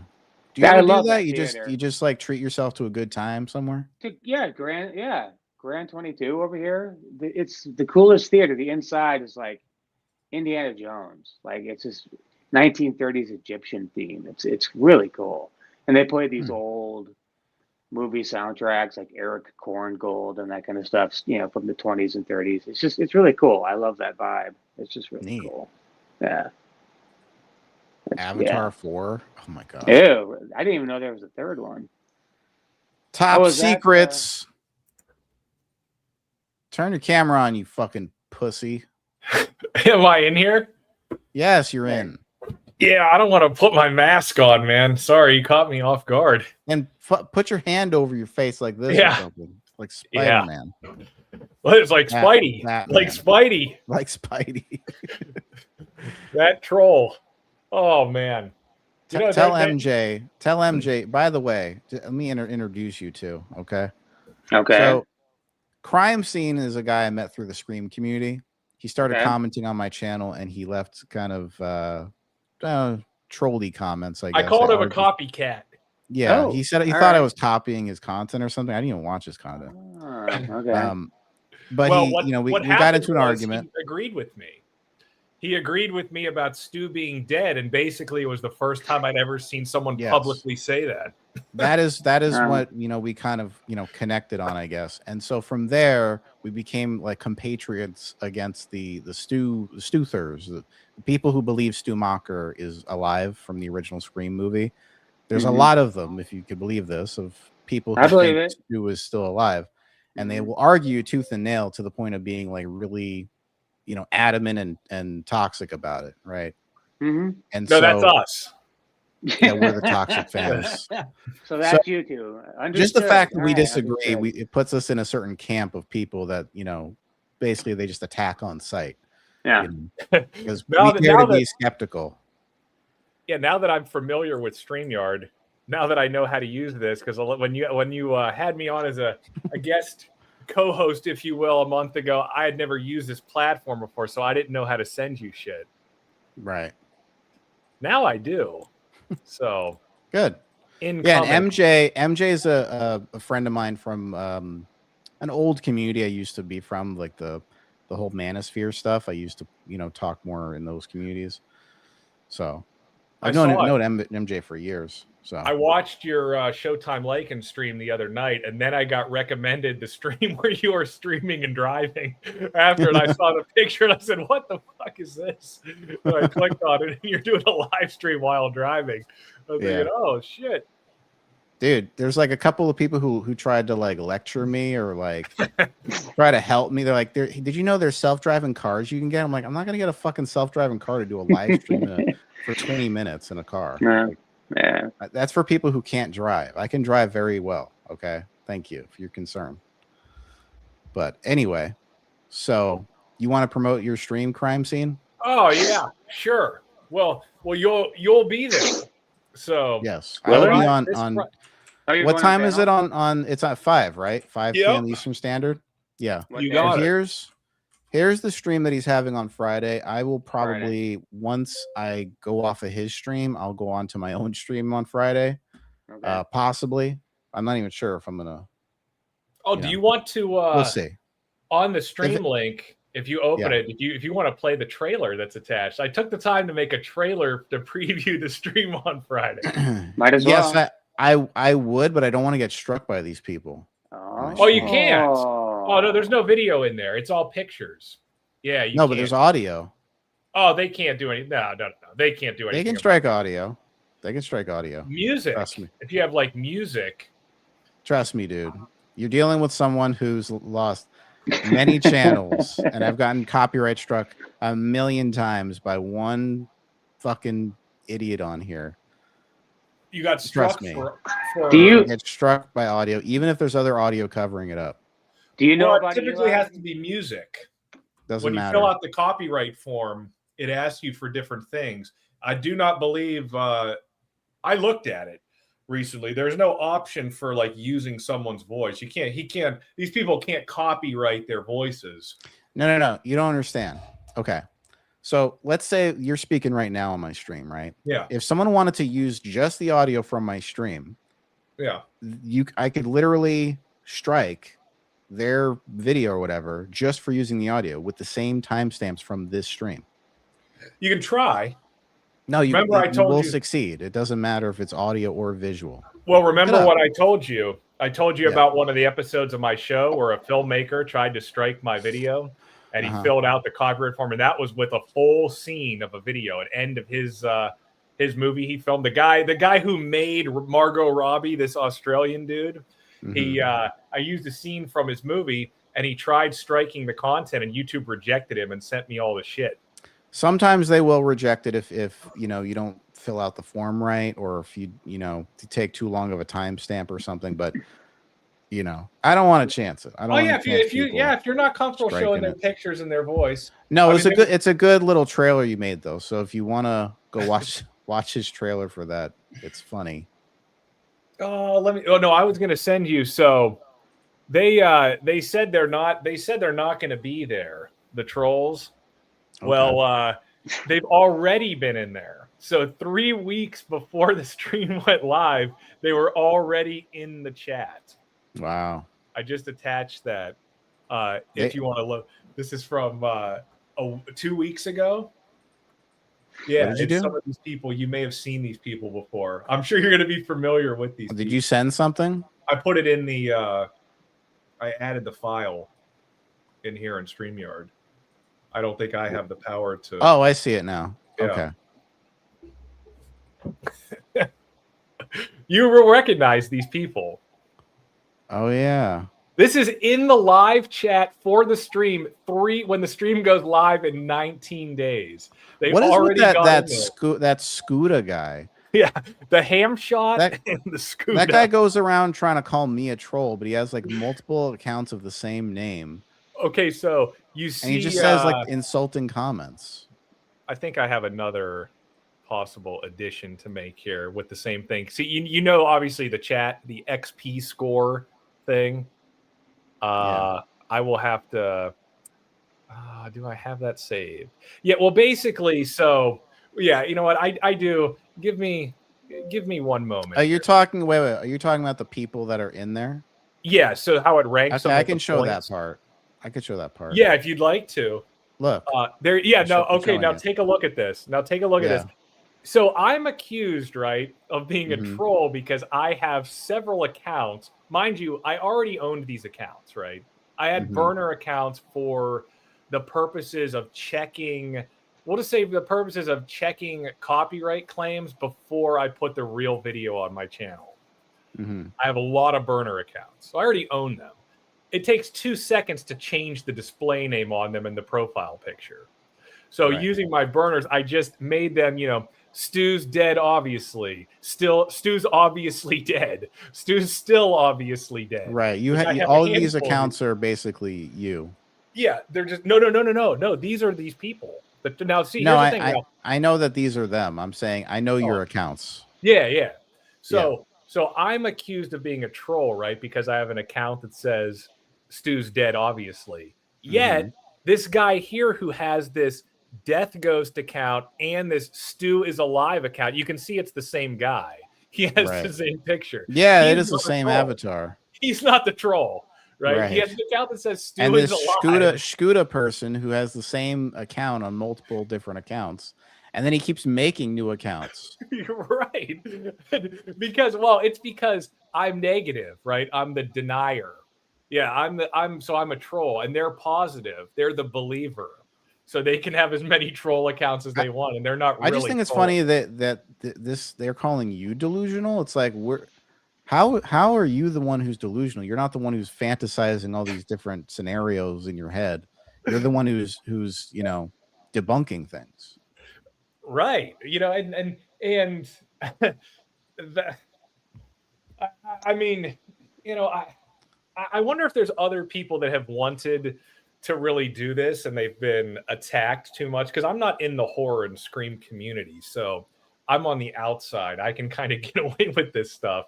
But do you want to go over Screaming Guys thing real quick? Dude, I like the Screaming Guy. I was gonna ask. No, I don't have a problem with him, but he did make a video today where he's basically saying to stop glazing Billy Loomis. I didn't check his video yet. I missed that one.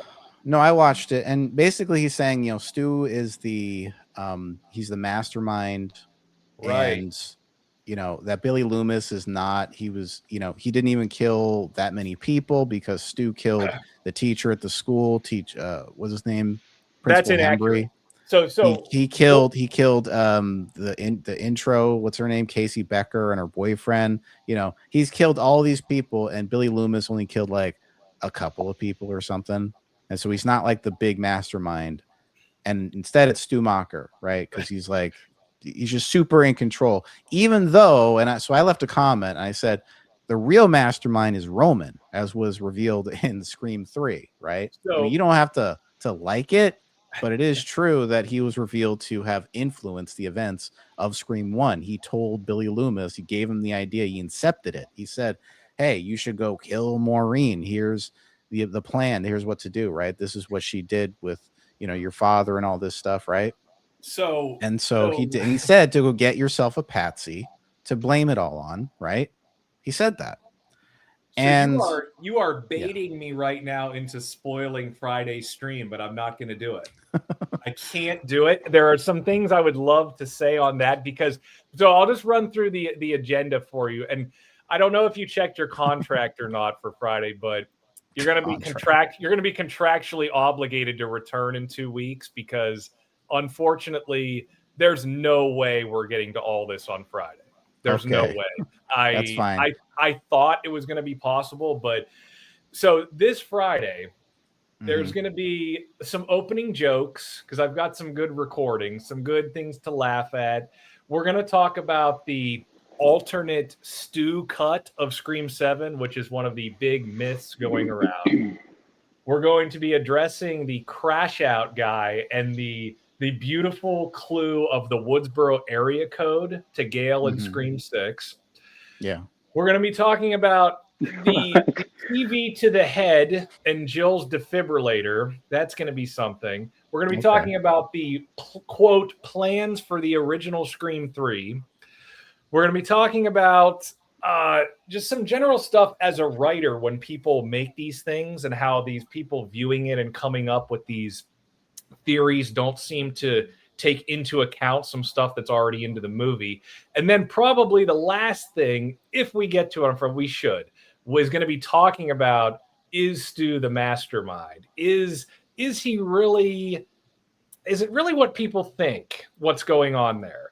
That will be either the headlining portion of Friday or the opening part of 2 weeks. But I think we should be able to get to that because I have to say, after analyzing some of this stuff more over the last several weeks, like really looking at it and thinking about it, I've come up with some shit like that I've just kind of realized that I think viewers of the original Scream have not picked up on. Some stuff that I kind of looked at and was like, okay, this is now making a little more sense considering some stuff I had heard in the past and being able to confirm it from official sources, from Kevin Williamson, looking at some stuff and saying, okay, and then what they did in Scream 3 with Roman.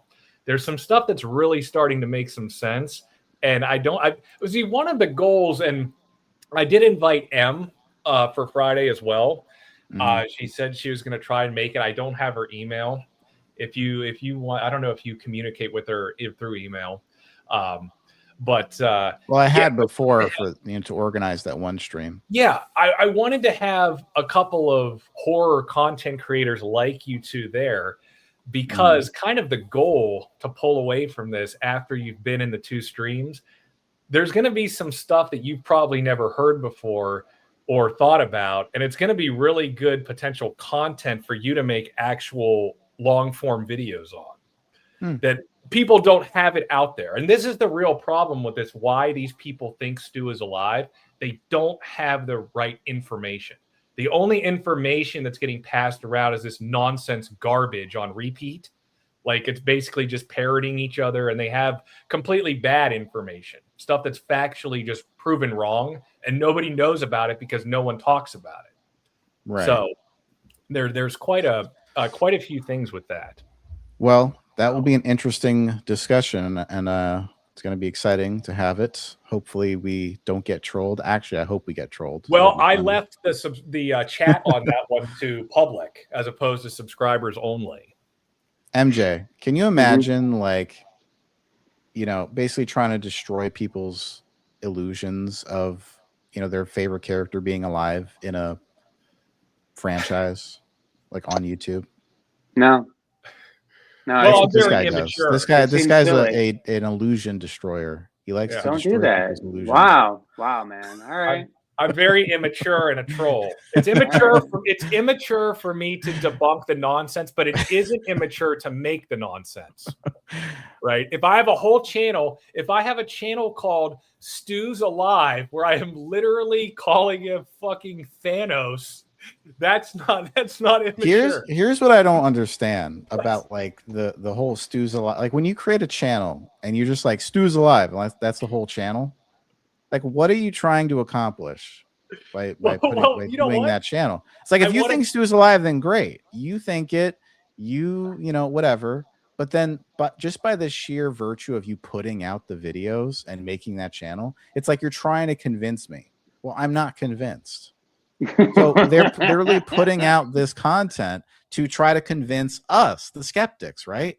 Not themselves. They agree with each other, right? What are they high-fiving each other all fucking day? No, they're trying to convince people like us. Well, we're not convinced. So do better. Do better with your content. Try to be more logical with your Stu theories, and maybe you'll have something compelling. But I just dumped a picture in there for you. Stu. Oh yeah, I remember seeing that. Stu was there. Stuthos. Well, you know, I wanna push back a little on what you just said. Wow. So here's the thing with this. Here's the thing. So yeah. I'm gonna say, of all of these people, of all of them, this guy right here, I almost kind of respect him a little because he's actually honest about what he's doing. Like his channel being called Stu's Alive, and like he identifies himself as that, and he said his whole goal, like he has a legitimate goal in place of what he's trying to do. He's not like, oh, I'm a Scream creator and I cover all things Scream, and then every single video is Stu's alive, Stu's alive. Stu. Like that's misrepresentation of what they're actually doing. This guy's honest. Yes. Here's the thing I also don't get. Like, what more can be said about this whole Stu business? Like, we've seen all the movies, all the clues have been documented. Okay, then end of story. It's done, right? The conversation's over now. Why do they keep talking about it? Have a nice night. Have a nice night, Bolts. Thank you for the $2. Why are you guys dragging this out longer than it needs to be dragged out? That's what I'm curious about. Like, what is the point of keep going on about it? It's like, it's okay to have a theory. It's okay to think Stu is alive, but why do you keep going forever with it? That's what I don't get. I might be able to help you with that. I'm going to send you an MP3 to play. Might have a. And I understand like the bigger creators, putting out Stu content because that gets views, right? You want to get Stu people to watch, and it's one of the top Scream things that you can put in your video is Stu mocker stuff, right? Yeah. So I get that. I understand the whole content creation aspect, but what I don't get is like the genuine believers of like Stu's alive, and it's like, okay, why do you need to put out 1,000 videos about it? Like, we get it. We all saw Sister Pam's video. It's over, right? See if what more is there to discuss? Let me try playing this on my end and see if you guys can hear it. Maybe I should disable the AI. And you're not going to convince anyone, right? I'm not going to be like, you know what? You make a good point. They're like the same thing they said to you in your chat, right? Like they really think you're going to convince us. Well, same with your theories. You're not going to convince us either. So we're just talking to the wall, right? Neither of us is going to convince each other. So I'm not like, by doing these streams, I'm not trying to reach the cult members. I'm trying to reach the normal people who are like maybe tempted to join the cult. I'm going to stop you right there. Can the normies be reached though? I mean, there's people on the fence. There's people on the fence that are trying to with the whole Stu stuff. Some don't believe it. Some are like, man, they could be true. They don't care. I will say though, bro, I'm saying this as a friend. Your channel is literally about women getting duct taped. I don't think you're going to draw in any normie crowd, okay, to your channel. Well, that's partially possibly true. If you guys look at this guy's channel, you'll see that it's just tons of videos about women getting duct taped and it's movies and shows and stuff like that.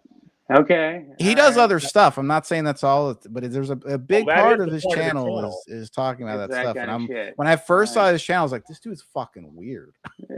Well, did you see how many subscribers though? There's a lot of weird people. Apparently, it gets views. I mean, yeah. Now, real quick, I'm gonna turn off these AI canceling tools real quick so I can play this audio because it won't let me put an audio file in there. Okay. So, I'm putting the real quick. You asked a question. What are they trying to prove? This might answer it. Okay. Well, we'll see. Here we go. Hold on. Okay. Can you hear this? Barely. Faint. Very faint. Okay. 1 second. I'm going to turn my laptop volume. I had it turned down. 1 second. Yeah. This should. I'm going to crank her. Okay. Here we go. Stu's officially alive in a cut scene from Scream 7. This has been confirmed. Can you raise it anymore? You can read it right here. This is an exact quote today from his interview with Esquire. And look, I promise you, a movie can test as good or bad as you want, but if it doesn't resonate with the audience, they will change that. There's been such an outrage online about people thinking, oh, Stu was only AI in the movie, but the fact they shot an ending scene with Stu being alive shows this could go both ways depending on the audience reaction. So look, now more than ever, we need to make our voices heard. We need to say we want Matthew Lillard back as Stu, and I promise you they will listen. Scream 7 was left open. There it is. I promise you they will listen. He's saying basically he has to keep doing this. He has to keep making these videos because they will listen. Who's they? The filmmakers. The filmmakers will listen? Yeah. They'll listen, but they'll listen in the way that they listened for Scream 7, where he's a red herring and then you don't get the reveal that you want at the end. Right. See, here's the thing. Here's the thing that these people don't understand. It's not like they're totally tone deaf. Like they do listen to the fans. They do know that people like Stu Macher and there's a fan base for that. However, that doesn't mean they're going to do what you want them to do. It doesn't mean they're going to make him like the top leader of the Ghostface cult and do all this shit and bring him out in full garb and have him chase Sydney around. That doesn't mean they're going to do that. They listened, but they didn't give you what you wanted, right? I mean, you guys are honestly lucky. And I said this before, they're lucky that they got anything at all in Scream 7, right? Yeah. Very lucky. But that's probably all you're going to get. That is all they're going to get. And I think they know that. I think they know. But again, it's, the Spidey there is an interesting case because he is trying to hijack the Stu train. By the way, yep. Do you want to know? And I don't care if this guy listens to this on the replay or whatever. They're probably going to get pissed off at us, MJ. By the way, you might end up in some clips because there's apparently Stu spies all around that watch streams just to get mad over shit. Okay. Yeah. So I'm totally cool with that. I told Crime Scene. I told you that guy reached out to me to do like some kind of game show or something where it's like a contest between me and some like Stu believers or something like that. So several weeks before you were made aware of this guy, unless you've seen him in passing, several weeks before this guy had started punking you out in his videos, I had already been posting or trolling on his channel, whatever you want to call it, for a while, and he knew who I was, and he posted something. He wanted to debate people. He wants to make a video for himself on his channel. He wants to debate people. And I told him, email me. And I said, listen, I am happy to have a debate with you. Here's the rules. We're going to do it on a neutrally hosted channel by someone who's credible to host the debate, and we're going to do it live. And his response was, no, I want content from my channel. And I said, okay, the agreement will be that person will allow us to use the video and make our own long form content out of it, right? So you get what you want and it's live.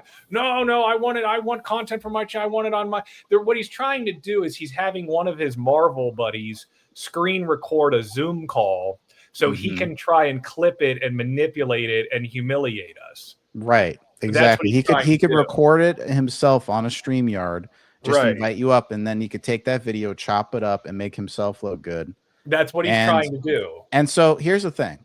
And I told him, I said, I could join you for a live stream and have a whole public show of it, right? That was something I was down for. I was fine with a live show because that's what I do. I do live streams, right? I'm very experienced with those.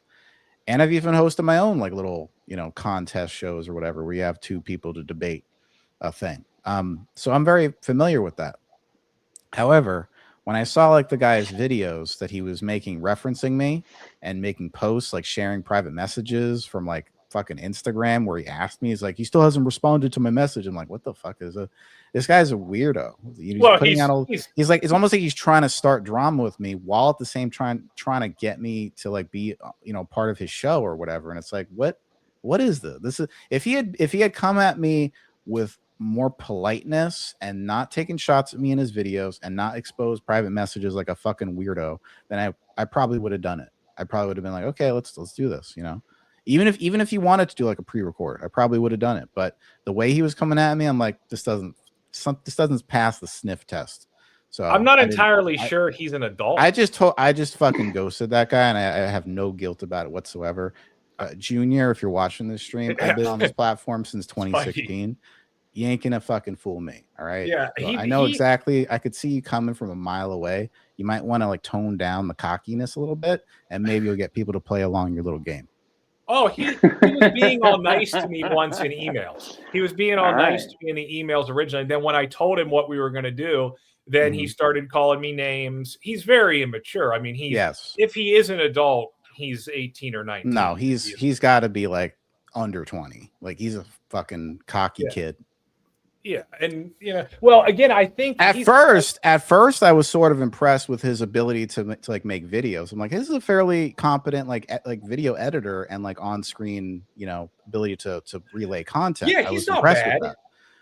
But his attitude is the thing I can't stand that. So well, that's the thing. They're all like that. They're all very hostile. They're not. They're not looking to have a legitimate I'm more than willing to have a debate with a stew believer, but if you come at me fucking sideways, I'm just gonna ghost you. I'm not even gonna debate you. I'm not gonna argue with you, as I'm not doing drama on this channel. I don't do drama on this channel, and I know that if I got into it with y'all, I would do drama. So I'm just avoiding it entirely, so I don't have to engage in that way.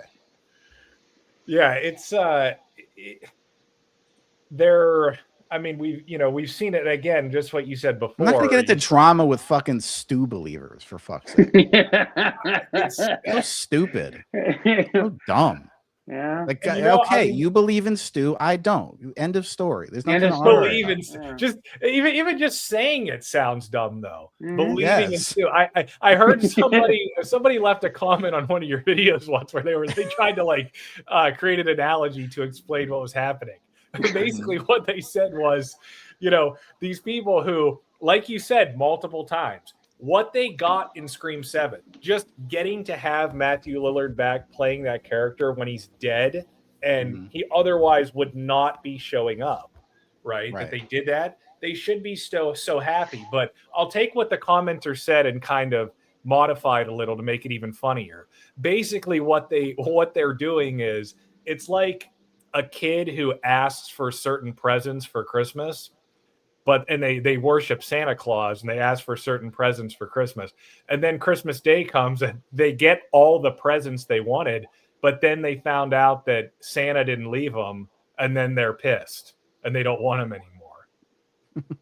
They got what they wanted. It just didn't come from the right person, the right magical being they thought was going to be there. So even though he's in the movie, but because he's not alive, and that's the thing, we've talked about it before, he has to be alive. They have this thing where it's not about Matthew Lillard, it's not about Stu, it's about him being alive. He's got to come out of the fucking shadows, and he's got to be like, "Hello, Sydney," and then chase her around, and that's what they want. And some of these that's not all they want. I forgot. And he's got to have his cult beside him, like, coming out behind him, like, "I told you I would be back, Sid," and like have a bunch of people. This picture I just put in, just look how fucking stupid this looks.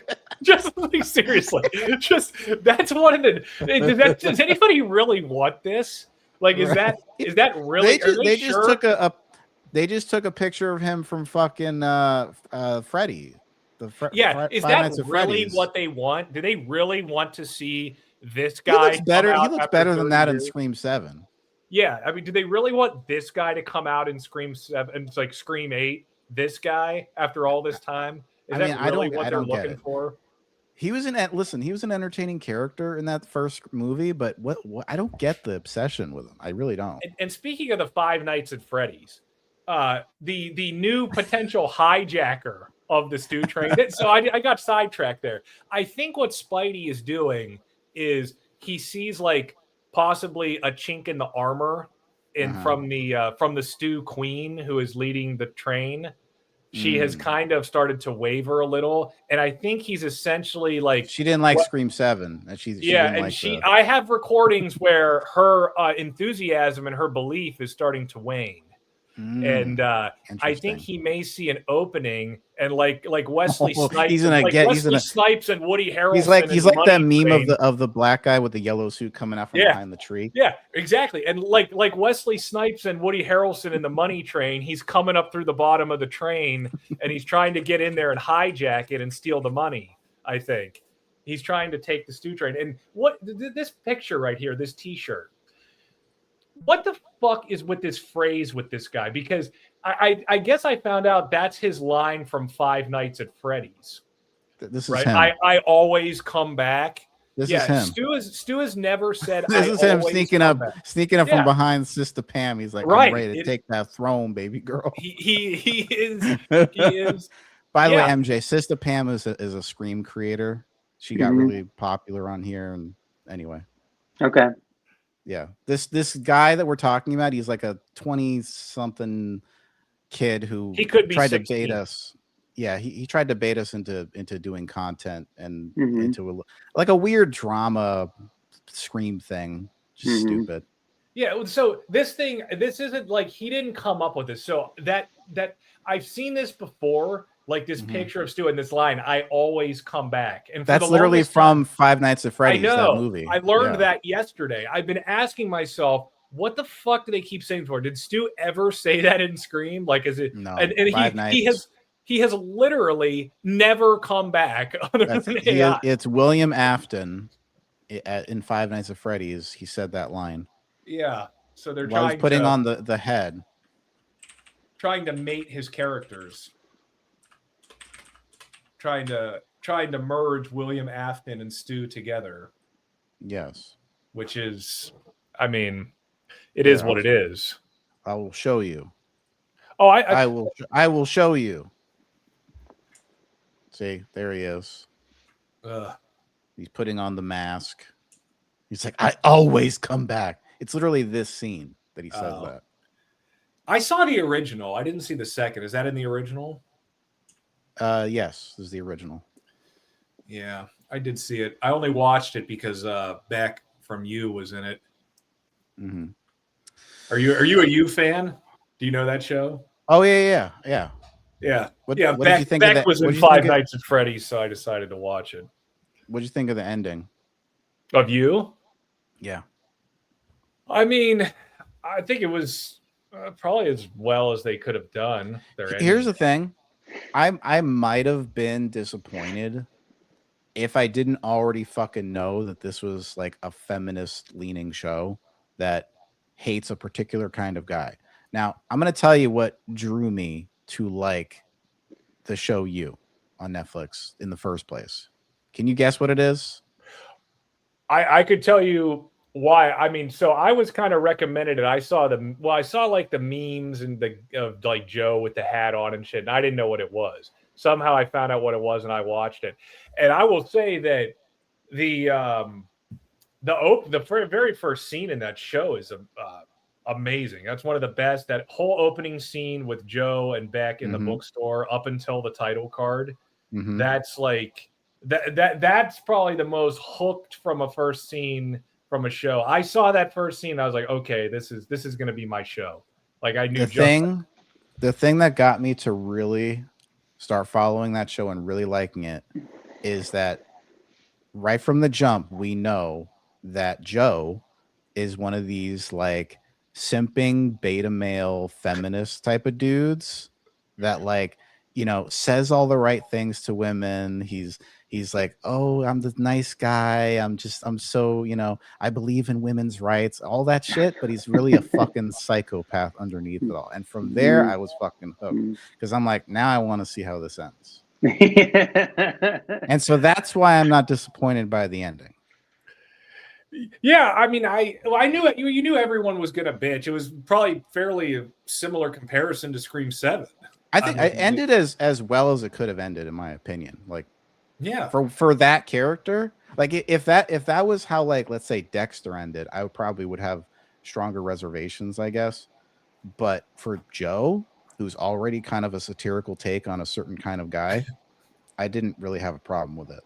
My only complaint with You, something I was really looking forward to, and I guess you could call it me theorizing after watching the show. There was something that I was really thinking was going to happen because they alluded to it heavily throughout the show. One thing, if you notice with Joe, whenever he has his hallucinations of the different women in his life, specifically once they're dead, that's normally when he has them. Like in season 2, he starts having the hallucination of Beck, and then in season 4, he sees love. He starts seeing all the people he's killed. In season 2, he has a hallucination of his mother, where it looks like she's soaking wet, like she had drowned. Mm-hmm. And there were several stuff within season 2 and season 3 where I was really hoping at some point, like maybe, and they had an opening in season 5 at the end when he was strangling Bronte in the water at the end. I was hoping he was going to say something, or it was going to show something. He was going to say, "This is how I killed my mother," because it never confirmed what happened to his mom. And I think he did kill his mom. I think that may have been his first victim, and it never confirm that, but there was many things throughout the show where it really looked like they were building to that after the 3rd season, and it was maybe they'll do a prequel show or something. They could, but yeah, wouldn't it be interesting to see this character in as a teenager or something? Also, I was hoping for a twist ending there. There was one thing they really missed that they could have done. They had shown Henry, his son, several times. I was hoping the show was going to end in Henry's school, and he was going to be like sitting at his desk and have like a little box or something with some girl's hair in it, because it showed him at the school, like that it was going to be some kind of twist where Henry was going to become his father, because it showed him interacting at school for a minute in season 5. If there would have been like some girl in his class, he was staring at or something, or took something of hers and put it in his desk, something like that with a hook ending to show that Henry was going to become his dad, that would have been pretty funny. But they didn't do it. Well, it's not a perfect show. I actually did not like the season before this last one. I was very checked out. I didn't even finish it. But luckily, season 4. But luckily with season 5, I got like a little recap, and then I was good to go. Yeah. So what I'll say about 4, I like season 5 though. It was entertaining. It was good and had a lot of good twists to it. And the fucking, what's her name from Scream 7, Anna Camp. She was great in that. Right. Probably her audition for the movie. They probably looked at that. No, what I'll say about season 4, I know a lot of people would say exactly what you said. Say that they checked out, they quit watching it.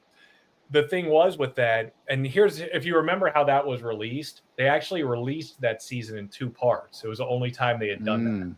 And the reason why they did it, I think there was a lot of trolling. That's going to turn people off, because people are going to forget. And if you didn't leave them with a strong enough hook, they're not going to want to even come back for the second part. Midway, the mid-season finale showed, like, it looked like it had revealed who was doing the killings and stuff. And then once you got into like several episodes in the second part, I had a feeling it was coming. What happened in season 4? Do you ultimately know what ended up happening in it? Sort of, but basically the whole thing was a giant troll. It tricked you for the first 6 or 7 episodes to think that Joe had changed and he was a normal guy. And then you find out that no, he's just a schizophrenic, and he actually has been doing all this shit. And it was like when they revealed it, like before it happened, when you saw it, everyone was like, "Oh fuck, I knew it. Why they tricked me?" But they did. They tricked a lot of people into thinking that he had actually changed. And it's like, how many times can you be fooled by this guy? Right. Like, and everyone thought they did a really good job with it. Yeah, that's cool. I liked the character because it's someone who is so almost delusional that they even fool themselves, and thus they fool you. And that's a good way to write a show sometimes, if you can pull it off. And they did. I am gonna end this stream, but I appreciate MJ for coming on. Thank you, Crime Scene, for coming on. Friday he's doing a stream, and that should be fun because he's gonna go against a lot of Stuthers and I'm upset sure a lot of people. We'll both post a link on our community post. Yeah, I'll share you. I might pop in. Which Dexter is this? Dexter it's you. It's not really Dexter, but it's similar to Dexter. It's on Netflix if you haven't seen it. Great show. Watch You. That's what it's called on Netflix. Yeah, I recommend. Y'all have any last words before I end it? No. Okay. All hail Stuthos. All hail Stuthos. All right. There we go. All right, everyone. Thanks for coming. Thanks for supporting the stream. I will see y'all next time on Scareticulus. Have a good night. Scary Tickles.